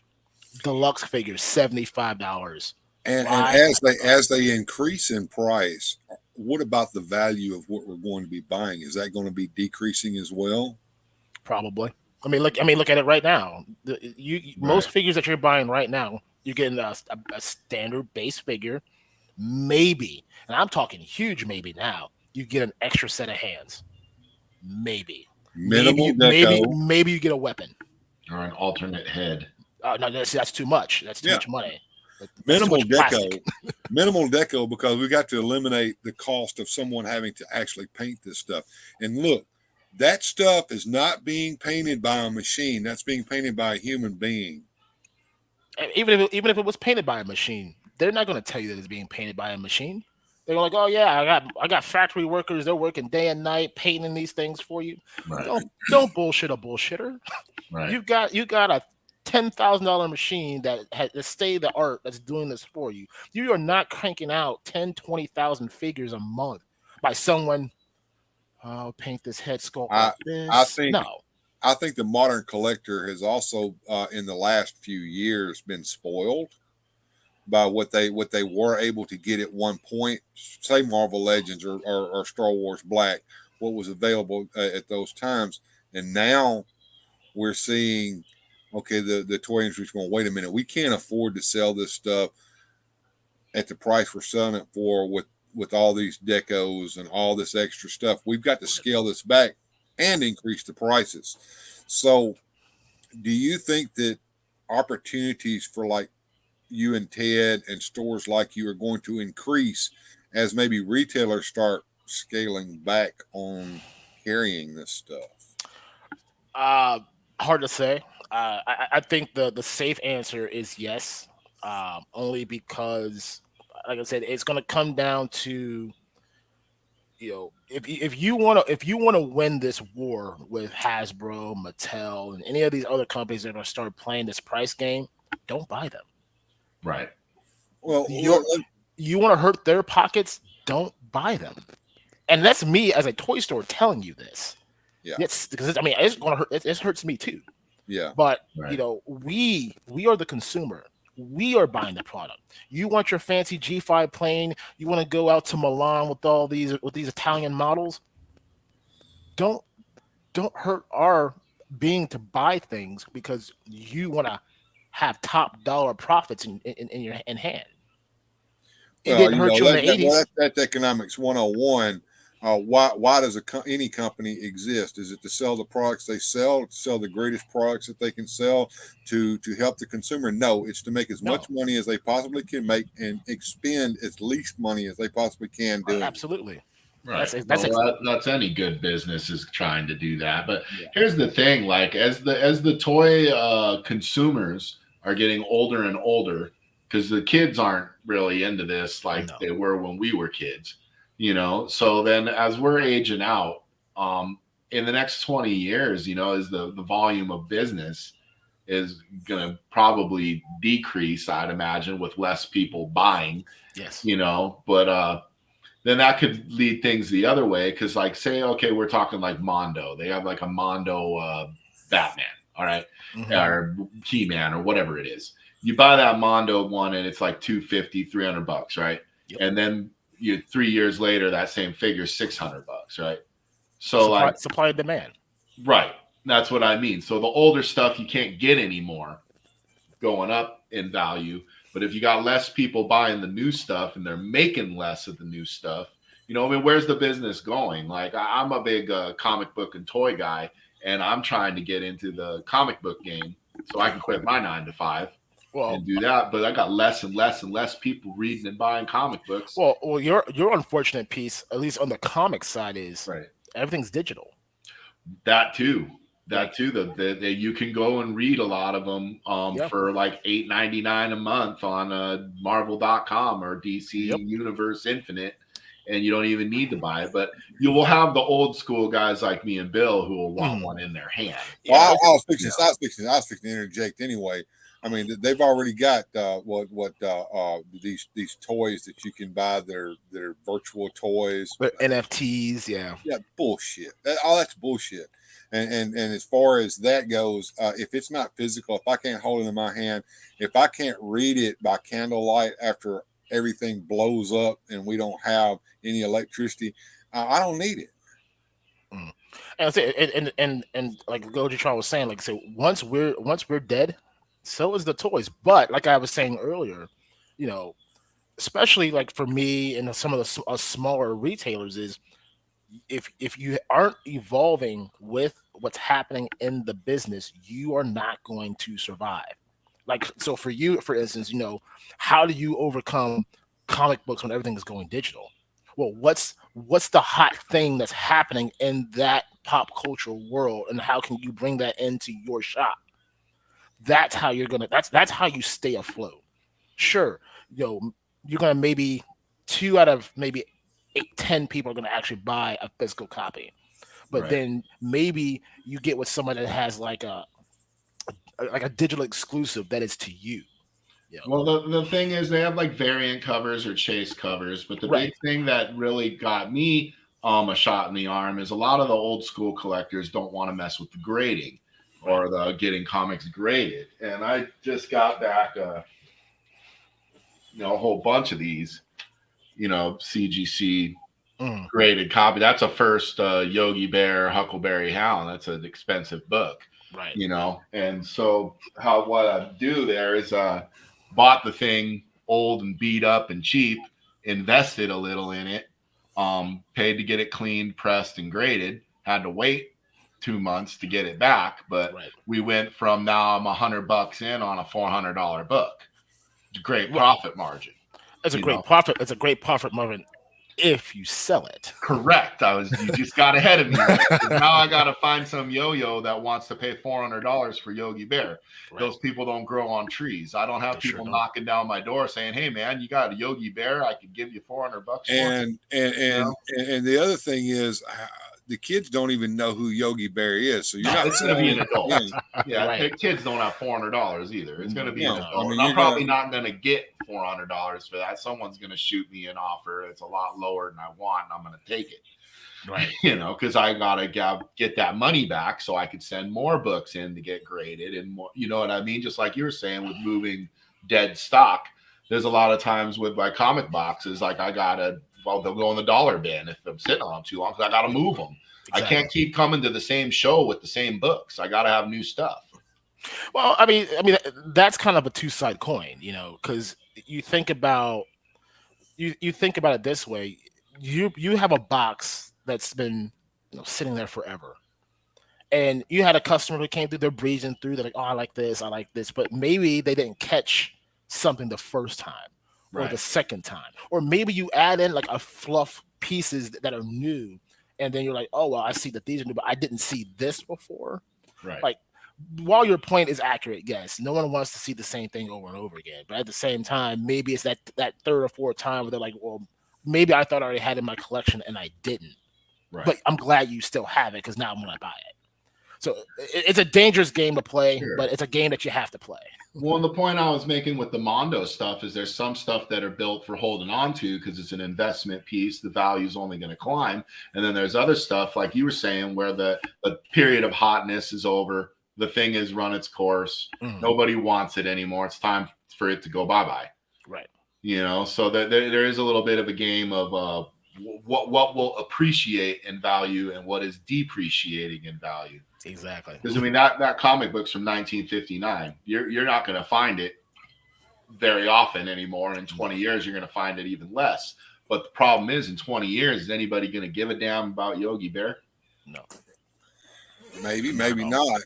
Well, you can look at like the Roy Rogers comics and the Wild West stuff. People I got buying that are like 70, 80 years old. Mm-hmm. You know, they're the ones who read it when they were a kid. When they go, anybody going to care about the Wild West? Well, I mean, and so I want to answer that question kind of my way and see how you feel about my response. Anything that's collectible, comic books, toys, like model cars, whatever it is, it's the legacy that you drop down to your kids. Like my son, like, well, he's not a big action figure kind of guy, but he plays with them. He understands. But if I don't teach him that now, he's not gonna care. Your parents had some type of collectible thing, dolls. I think like a lot of it was like those like ceramic china dolls was like a huge thing to most older parents. You know, did you do you collect that? No. Did they talk to you about it? Probably not. But you saw it, like you know what it is. So if we're not dropping down the knowledge to our generational children, then there is no point of conversation to have after that, because like we've been saying this entire time since I've been on, it's done. It's not going to go anywhere. You could have the greatest, most expensive collector item in the world, and it's just a paperweight because no one knows what it is. No one wants to buy it. It's just there. Right. Well, I mean, I think there are certain items that are safe. Like if you look at like an Action Comics #1, that's always going to be a giant book, or Amazing Fantasy 15, the first appearance of Spider-Man. Those are always going to be highly sought after and valuable. And I think there are certain toys that are going to live forever. Like I think Wave 1 Darth Vader's in the packages are probably safe. You know what I mean? Yeah, I mean, like those are vintage things. Yes, right. but I guess that kind of you kind of have to look at it in the other side of the conversation. You know, things that are out right now. Like I listen to the radio, so like one of the stations that was like the oldie station, which like the stuff that my mom listened to, now plays stuff that like I listened to when I was in high school. So That like, means wait a you're minute. old too. When I found out that listening to hair metal bands is now on the classic rock. I found out that I'm old. Same. I can't. Music I I refuse to listened believe in that. high school was all classic rock. Motley Crue's classic rock. What happened? Right. All right. Or dad rock. That's what they would call it. Dad rock. Yeah, I've heard that term before too. Now let me ask you a question, Aaron. When you guys are deciding what to carry, and I'm going to talk about Boglins for a minute. Okay. How well has that done for you guys? And is it something that you really have to sit down and really think about? Because you know people wonder. I mean, these are not something that you can find just anywhere, and you guys are one of the first people that were selling these. So let's talk about that just a second. Just for an example. So Ted's probably the better expert on this conversation, but I mean, I'll fill in the parts that I know. So Boglins, I mean, they have been in and out since the 80s. Tim Clark has done his damnedest to keep it alive. Tri-Action bought the rights and was producing new lines. They're just remakes of older molds. But the thing about that is kind of like what we've been saying this entire time, is a nostalgia thing. People who had them or who was around them, they knew about it, but you couldn't find it. In the UK, they're huge. Like they're bigger. Boglins in the UK is like He-Man here. Like it is a thing. So when they became available again, it was like, well, Ted was like in childhood dreamland, like, oh my God, I have to have this. And that was just more for him. And then, when you do your homework and you're in these YouTube or Facebook groups and people talking about, hey, where can I find? Well, that's how I do. Honestly, that's how I do most of my ordering. I'm in probably 30 different toy groups between different brands, different companies, just reading and listening to what people are saying. Oh, I wish I could find this. Well, guess what? That's where it's sitting at right now at retail price. Come get it. But I mean, like the Boglins piece, Ted's working on a video, so I don't want to spoil too much of it, but there was an announcement that was made that Mattel is bought the right to Boglins again. So what's gonna happen with that? We don't know. Hopefully the dream is that we get new molds, we get new characters out of it. That's what we want, because we're like, how many Boglins can you make of the same 6 molds over and over again? Yeah. Don't get me wrong, the zombie Boglins, we just got them. They just landed yesterday. So I'm about to go pick mine up from Ted. But people are saying they want samurais and ninja Boglins, even though it doesn't fit the lore of Boglins. It's what people want. People are saying, I want to give you my money to create something that we think is cool. And they're like, we'll think about it. But here's this glow in the dark one that we redid 3 years ago. Did you want that? No. Well, and here's the thing with some of the stuff like that, where you're talking nostalgia, like, because I when I first got into selling comics and toys and things, I bought what I liked, and I invested heavily in my own taste. And then when I took it to cons and shows, and I found out that not everybody buys to my taste, and that I might have lost a little money on something that I overvalued because of my emotional investment in it. Mm-hmm. And I might have overpaid because I thought it was cool.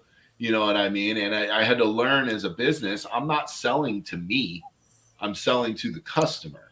And so I got what the customer wants. Well, yeah, that's the alcoholic running the liquor store syndrome, right? And that took some learning curve. Like I was sitting there, like with the Archie comics and the little Lulus and the Casper the Ghost, the Richie Rich. I was like, nobody wants this crap. I ain't buying that. Then I go set up at the con, and some guy comes up and goes, "Hey man, you got any Archie?" And it's like, damn it. Yeah, I could have got a whole box of that for pennies on the dollar, and I turned my nose up at it. So now I know a little better. Like, I don't like Superboy. I maybe I gotta have some. I don't like Teen Titans wasn't my jam, but people ask me for it. So and that's why I have to tell Ted to haunt the groups and to see what the interests are and what people want, so you can provide what the customer wants. That's what I tell Ted all the time. He's like, because like we try to have semi-weekly meetings, and that's just to discuss, like, hey, here's the pre-order list for August. What do you think we should order? And he goes, well, I don't like that. It looks like Ted. This isn't us buying it. Right. Okay. Right. Like, do you think the people who we sell to want this item? And we've had some hits and we had some misses. And I said a lot of the misses were we decided too late, and by the time we got our order in, the stove cooled off. Yeah, so the craze was done. Right. So things go in waves, and like we're talking about, the nostalgia waves kind of go in waves as people get older, or the younger people begin to get older, and they're wanting the things that they remember from their childhood. Yeah. Right. Exactly. And I don't know if you understand what this inside joke is here, but Bobby Hicks wants to know if you guys are selling Hawaii chairs. Hey man, I'll find some. Don't worry. You know what a Hawaii chair is? I don't, but I'll figure it out. I said I'll sell that. I will sell ice to an Eskimo. Okay, there you go. Hawaii chair. You don't want the Hawaii. Oh chair. God, Bill, never mind. That's our other site that we're working on. Okay. No, but I just sometimes I repeat myself, but I that is smart of you to be on those groups and to watch what's hot. Yeah, and well, to try you to have to have your finger on the pulse. Correct. Yeah. Like I said, I can't tell you how many YouTube shows. Like, I mean, when we first started this, Ted was like, he would send me messages every day, like, hey, so and so's live right now. Hop into this live. And at first Ted was on his, and I was under the Hello Dope store YouTube page. So like a lot of it was like Bill, we you now we got involved with you with it being on your channel, and Largo on his. So like, we wanted to be a part of the community first. Mm-hmm. Like, yes, do we want to kind of show our website to you?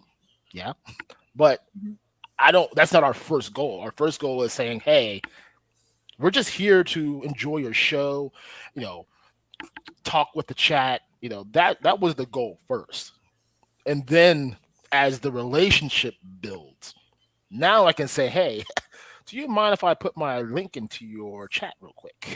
Well, and here's the thing: you're selling toys, and these are people who like toys. So it's like it's kind of a no-brainer. That's why I bring my comic books to the comic convention. I want to bring my books to the people who want to buy them. I mean, this is right, just good business. But at the same time, okay, let's say this is day one, right?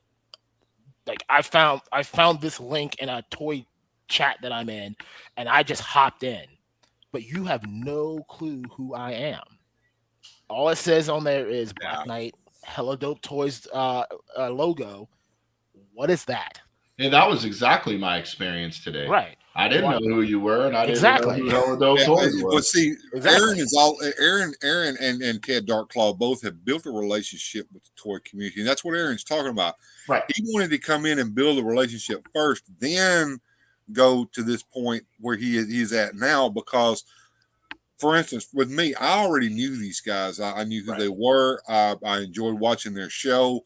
I've seen Aaron and Ted around the community. Ted visited with me one time when Largo was my co-host. I watched Ted's deal with Largo with the Boglins. I watched that whole thing. So I knew that. When I saw Aaron pop in down there, I'm like, yes. and I'm more than happy to bring Aaron on my show. And I knew that he would bring something to the community that people might want to listen to, because he got an inside dope on it. But I also wanted to give him a chance to say, hey, we're here, we're nerds, we're Hella Dope Toys, and we're offering this, and you can get it here. And like I said, I'm more than happy to for just for my sake, for content for my channel, to offer him the ability to do that here. Right. Well, what's funny is I didn't know who he was or what Hella Dope Toys was, but within 5-10 minutes of hearing him talk, I was like, I'm gonna have to subscribe to this guy's channel, find his website, and look at all, because this is what I'm into, So it's like I knew. And the other thing is, like you had mentioned earlier, everyone knows who Ted Darkclaw is. Like, what people don't know is that there is two of us. Because he's usually the face of, like, he's more in the community than I lurk in the shadows. I read all the messages. Maybe I'll comment here and there, but I usually just kind of hang out. I like all the stuff you see, like all the ordering, all the stuff on most of the site stuff. I do a lot of the behind the scenes things, and I like being there. But I also, like people to know that, hey, there's someone else. Right. So I'd invited Aaron on the show a long time ago, and I'm glad that he took today as an opportunity to come on, and it's been a wonderful chat. Mm-hmm. And where can we go from here? So you guys have got a big order coming up here for you said August. Oh yeah, August is gonna be a big month. Actually, my note. Actually, this is my. Yeah, actually, I got it right here. See, this is how prepared I was. So we're talking, if everything were to ship, and I'm just saying, in a perfect world, everything ships, we are looking at 38 cases of product coming in the month of August. G.I. Joe, some San Diego Comic-Con exclusives that we were able to get our hands on, some of those mini mates. I don't know if you've seen those. They're like little 5-point articulation action figures. Some TMNT stuff, some Black Series stuff. I mean, there are, and that's just on one half of it. Then there's like NECA's got a ton of stuff coming out themselves. Like, August is gonna be a good month if it moves. If it moves. And that's the big thing. And it will not move if you don't go over and order some stuff from Hella Dope Toys. Like he just said, do it. But we appreciate anything, we still got a big mountain to climb. we Big Bad Toy Store is still top of the world. Do I want to dethrone them? Yes, I do. But there's other stores out there. Nerdzoic, was it One Stop Toy Store? Like, there's tons of other stores out there. I gotta figure out a reason why for you to come to me. Well, in case anybody's wondering, I pulled their website up here. Look at They've that. got some pre-orders. Looks like we got some Sectars, some Gargoyles, some Biker Mice. I love this, the last Ronin looking. Yeah, man, when I saw that, Ted sent me a message. He's like, we're getting this no matter what. I'm like, bro, like the last Ronin with Michelangelo, like that's so like crazy.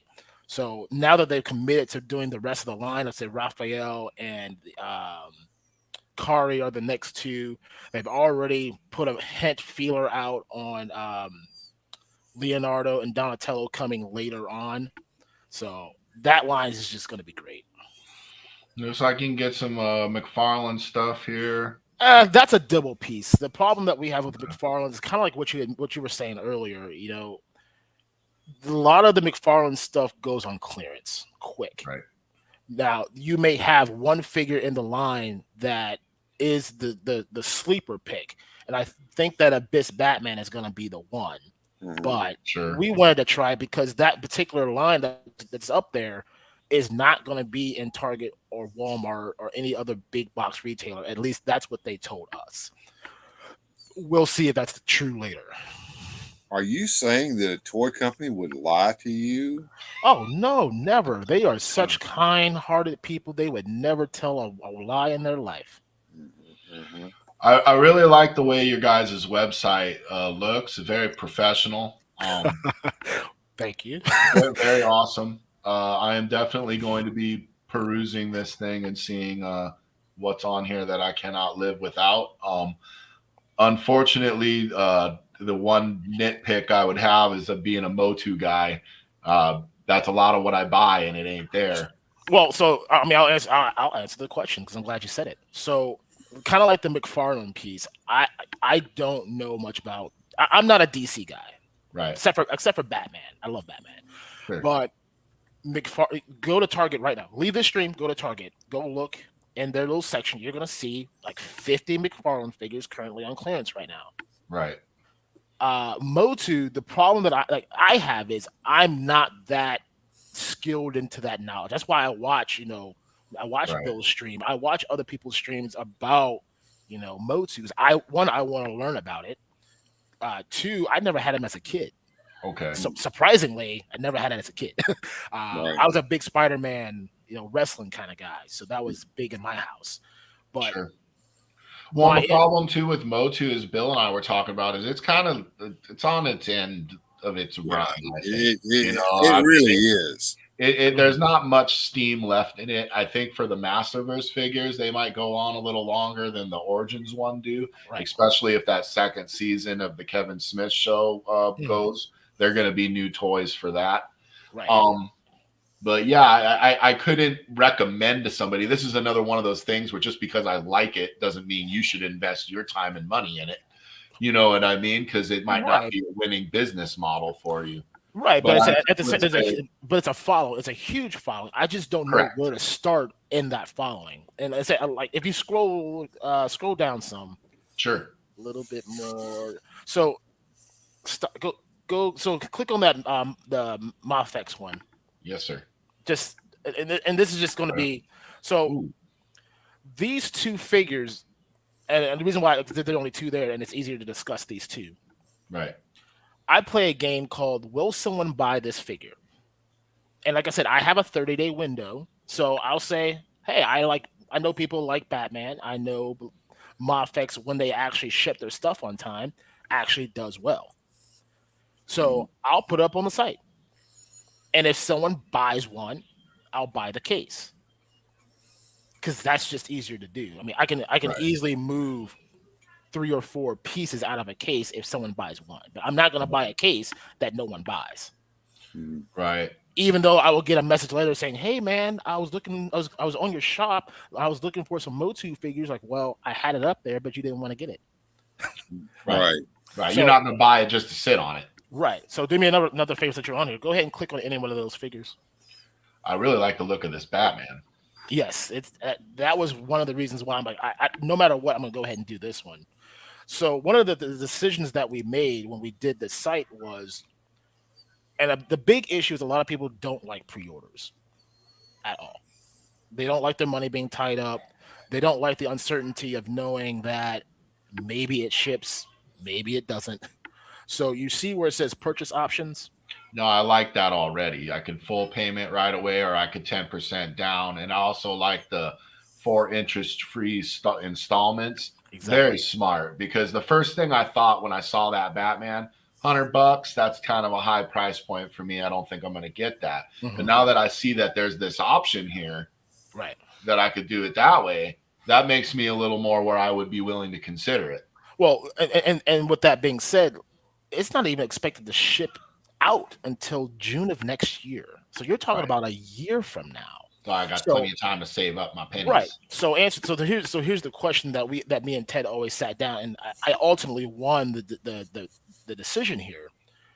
Would you rather give me $100 now, knowing that $100 is gone, no matter what, or would you rather give me $10? And if, let's say, they cancel now, if they cancel this figure, you're gonna get your money back. Like we're kind of dancing on this. Do we take a $10, like a non-refundable deposit? I don't want to do that, but I feel at some point that may be a thing that we end up doing. But honestly, I think you should, because it ties someone in to commit. Now, if I'm going to click this pre-order, I should be committed to buying this figure, or I'm wasting your time and I'm wasting my time. Sure. But like I said, it's easier to give someone $10. I mean, that's you put $10 down. That's McDonald's. That's a Big Mac meal with a large fry, a large Coke, $10. A cup of coffee at Starbucks. Exactly. You know, most people don't bat an eye, right, of saying, "Oh, well, here's $10." Now you give me $100, I'm getting emails like, "Hey, when's my figure showing up?" Right. It says June. It's now June 1st. Like, look here, it just turned June. Right. Calm down. But like I said, the explanation behind it is a lot easier to do. But that's why we set up the 3 options. Let you, the buyer, choose how you want to spend your money. That's a badass Batman figure. I got Batman, dude. I'm looking at this thing like kind of going, huh. I know you said you were a Motu guy, but I think I just told you I'm a comic book guy too.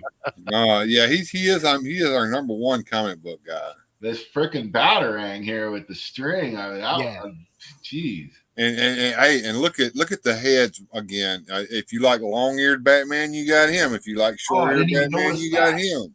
Yes, yeah, and he's even got the little aqua deal in his. Yeah. When I first saw that, I'm like, Batman with duck lips? Like, what is that?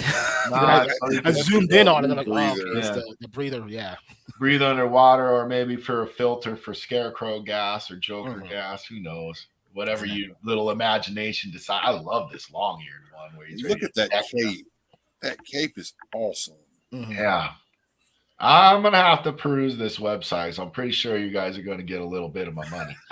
But now, as far as Mafex goes, are the Batman the only Mafex figures that you're offering now? It was a Bane. I'll go back. So I said this is a test. This was a test thing, just to kind of see what would happen. There are some others that are coming that I'm going to add probably later this week. But these were the 2 like I had to get up like right now, because these are no brainers. I mean, you got Bane and Batman. Come on. Exactly. Man, look at the different expression. It's subtle, but it's there. Mm-hmm.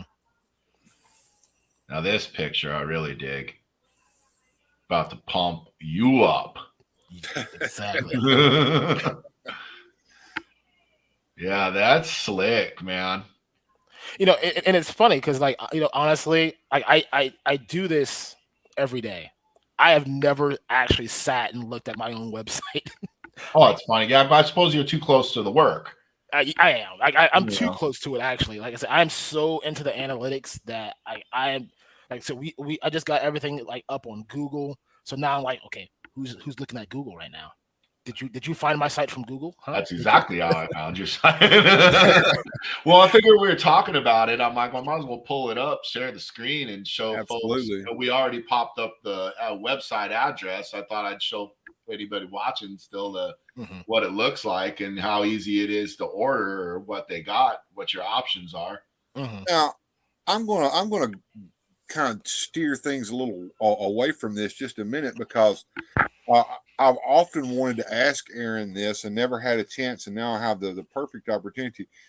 Like Aaron said, Ted Darkclaw is the main face of the company. We see him all the time. We know what he likes because he's more than happy to tell us. I know for a fact that you do collect things, Aaron, but I don't know what. Tell us what you like to collect for you. I am horrible, because before this all started, I collected I go through waves. So like I was really big in the Hot Wheels for a while. Mm-hmm. So I had rows of Hot Wheel cars, and then I got into comic books, and then I had all of the. I started getting back to all this. I still have a couple of the Spider-Man ones. I got into like the Fantastic Four. Like there is no rhyme or reason to my collection. Now, like I said, as you can see, I'm not in the studio right now. I'm actually in my kitchen, but like I have my Marvel Legends, I have my Valaverse, GI Joe stuff. So I'm kind of all over the place. There's just not one particular line that I'm like completely married to. You sound more like me when for the lines other than Motu, where I pick and choose what I want to get based upon what my tastes are at the time. Right. And you have a nice collection of Valaverse there. You and GI Joe as well. How hard is it to get your hands on this stuff to sell? Not hard. I mean, so we are blessed to have some good distributors and some that I want to pull my hair out on. Mm-hmm. We'll have Bobby over at Valaverse. He works with us a lot, getting us a good product when we can. We go through right now EE distribution, which pick your poison on how they want to do stuff. Some things come in better than others, but we're trying to get into Diamond Select now because apparently they're the better option when it comes to distribution. So hopefully we'll see a difference in time frame of how we get things, because they are one of the major ones. But usually pretty like NECA is really good. Like once something's available, they ship in 3 days. I have it usually by day 7. And here's another question, and this is just things that are coming to my mind as we're talking. We know that some companies offer exclusives, and we know one in particular who's no longer with us that did that. Mm-hmm. Have you guys thought about doing such things, or you think that's a trap? So it's both. We would love to have a hella dope exclusive. We had Jason from Spiro on our show last week, where we were just dropping hints like, hey, maybe something cool in the Animal War of the Kingdom line.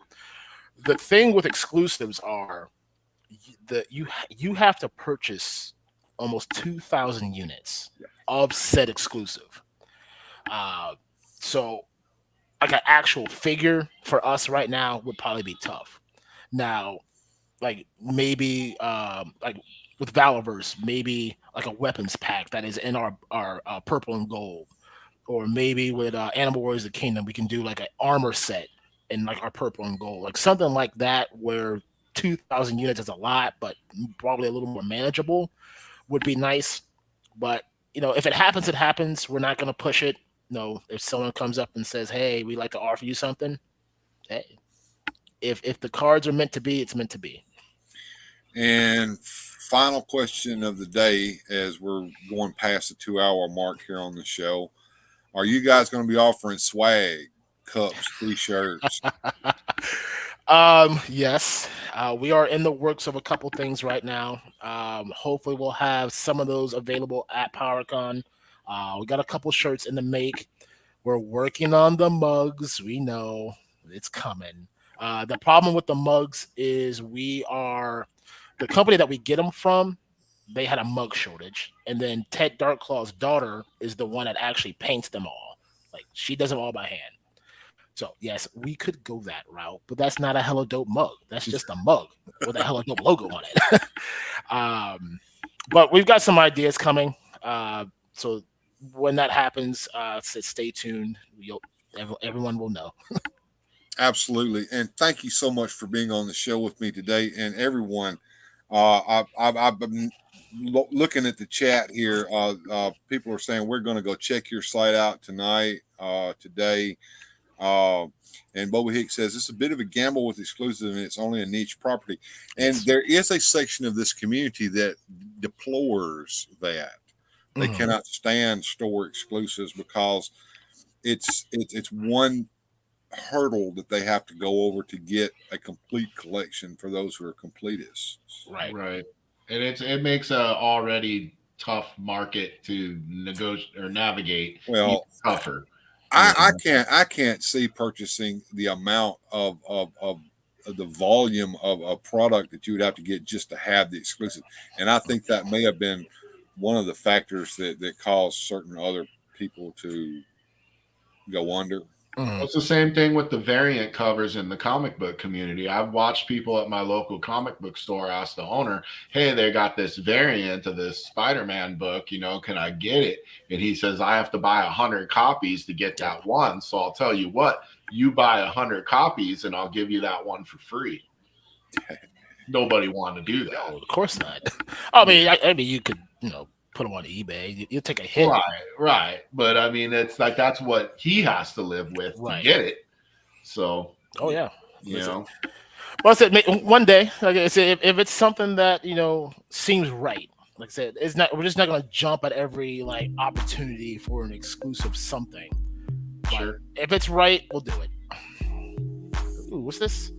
Nice this is our time to wrap it up music. It's time to feed the ducks, as we say on here. The people in the chat know what I mean. That's the name of the song, Feeding the Ducks. We're feeding the ducks today because it's time to say good journey to everybody. We've had Ozzy on the show. We had Aaron here on the show. We had a long discussion about where we think this industry is going, and it was great to have you, Aaron. And as I've told you before, you're always welcome, my friend. Yes, sir. I'm gonna make sure to shout out your website on all my social medias and whatnot, because I really wish you all the luck in the world. You're doing, I want to see people like you guys make it. Appreciate it. And I think that this is the future of the toy industry at this point. Yes. We're going to see people like Aaron who are bringing the product that we want directly to us. Absolutely. If you don't mind, a little plug. Tonight we'll have Bobby Valla and Laser Pants himself from the 3POA podcast on our show tonight, 9:00 Eastern Standard Time. Stop in, say hey. Ask Throw Bobby that up there, Gojatron. If you would, please, sir. We really enjoyed that great stream, lads. If you're still there, Gojatron, I'd like you to put that link up there in the chat to that podcast that they're doing tonight. You about to make? I'm about to add this on my playlist. It comes with StreamYard, my friend, so I'm sure Ted can get it for you somewhere or another. It's called Feeding the Ducks. Yeah, we adding that tonight. Yeah, it's one of the standards. You'll hear that it comes with StreamYard. But yeah, we had a great time tonight. I'm going to I'll put that link in the description later to hit that, and I may even set that up when this finishes YouTube and fixing it up. I'll put it as a link that they can click on directly at the end of the stream. Anyway, I've got to run, and if you want to stick around for a minute afterwards, that's fine, Aaron. But right now, we're going to good journey, everybody, and see y'all next time. And it's been great.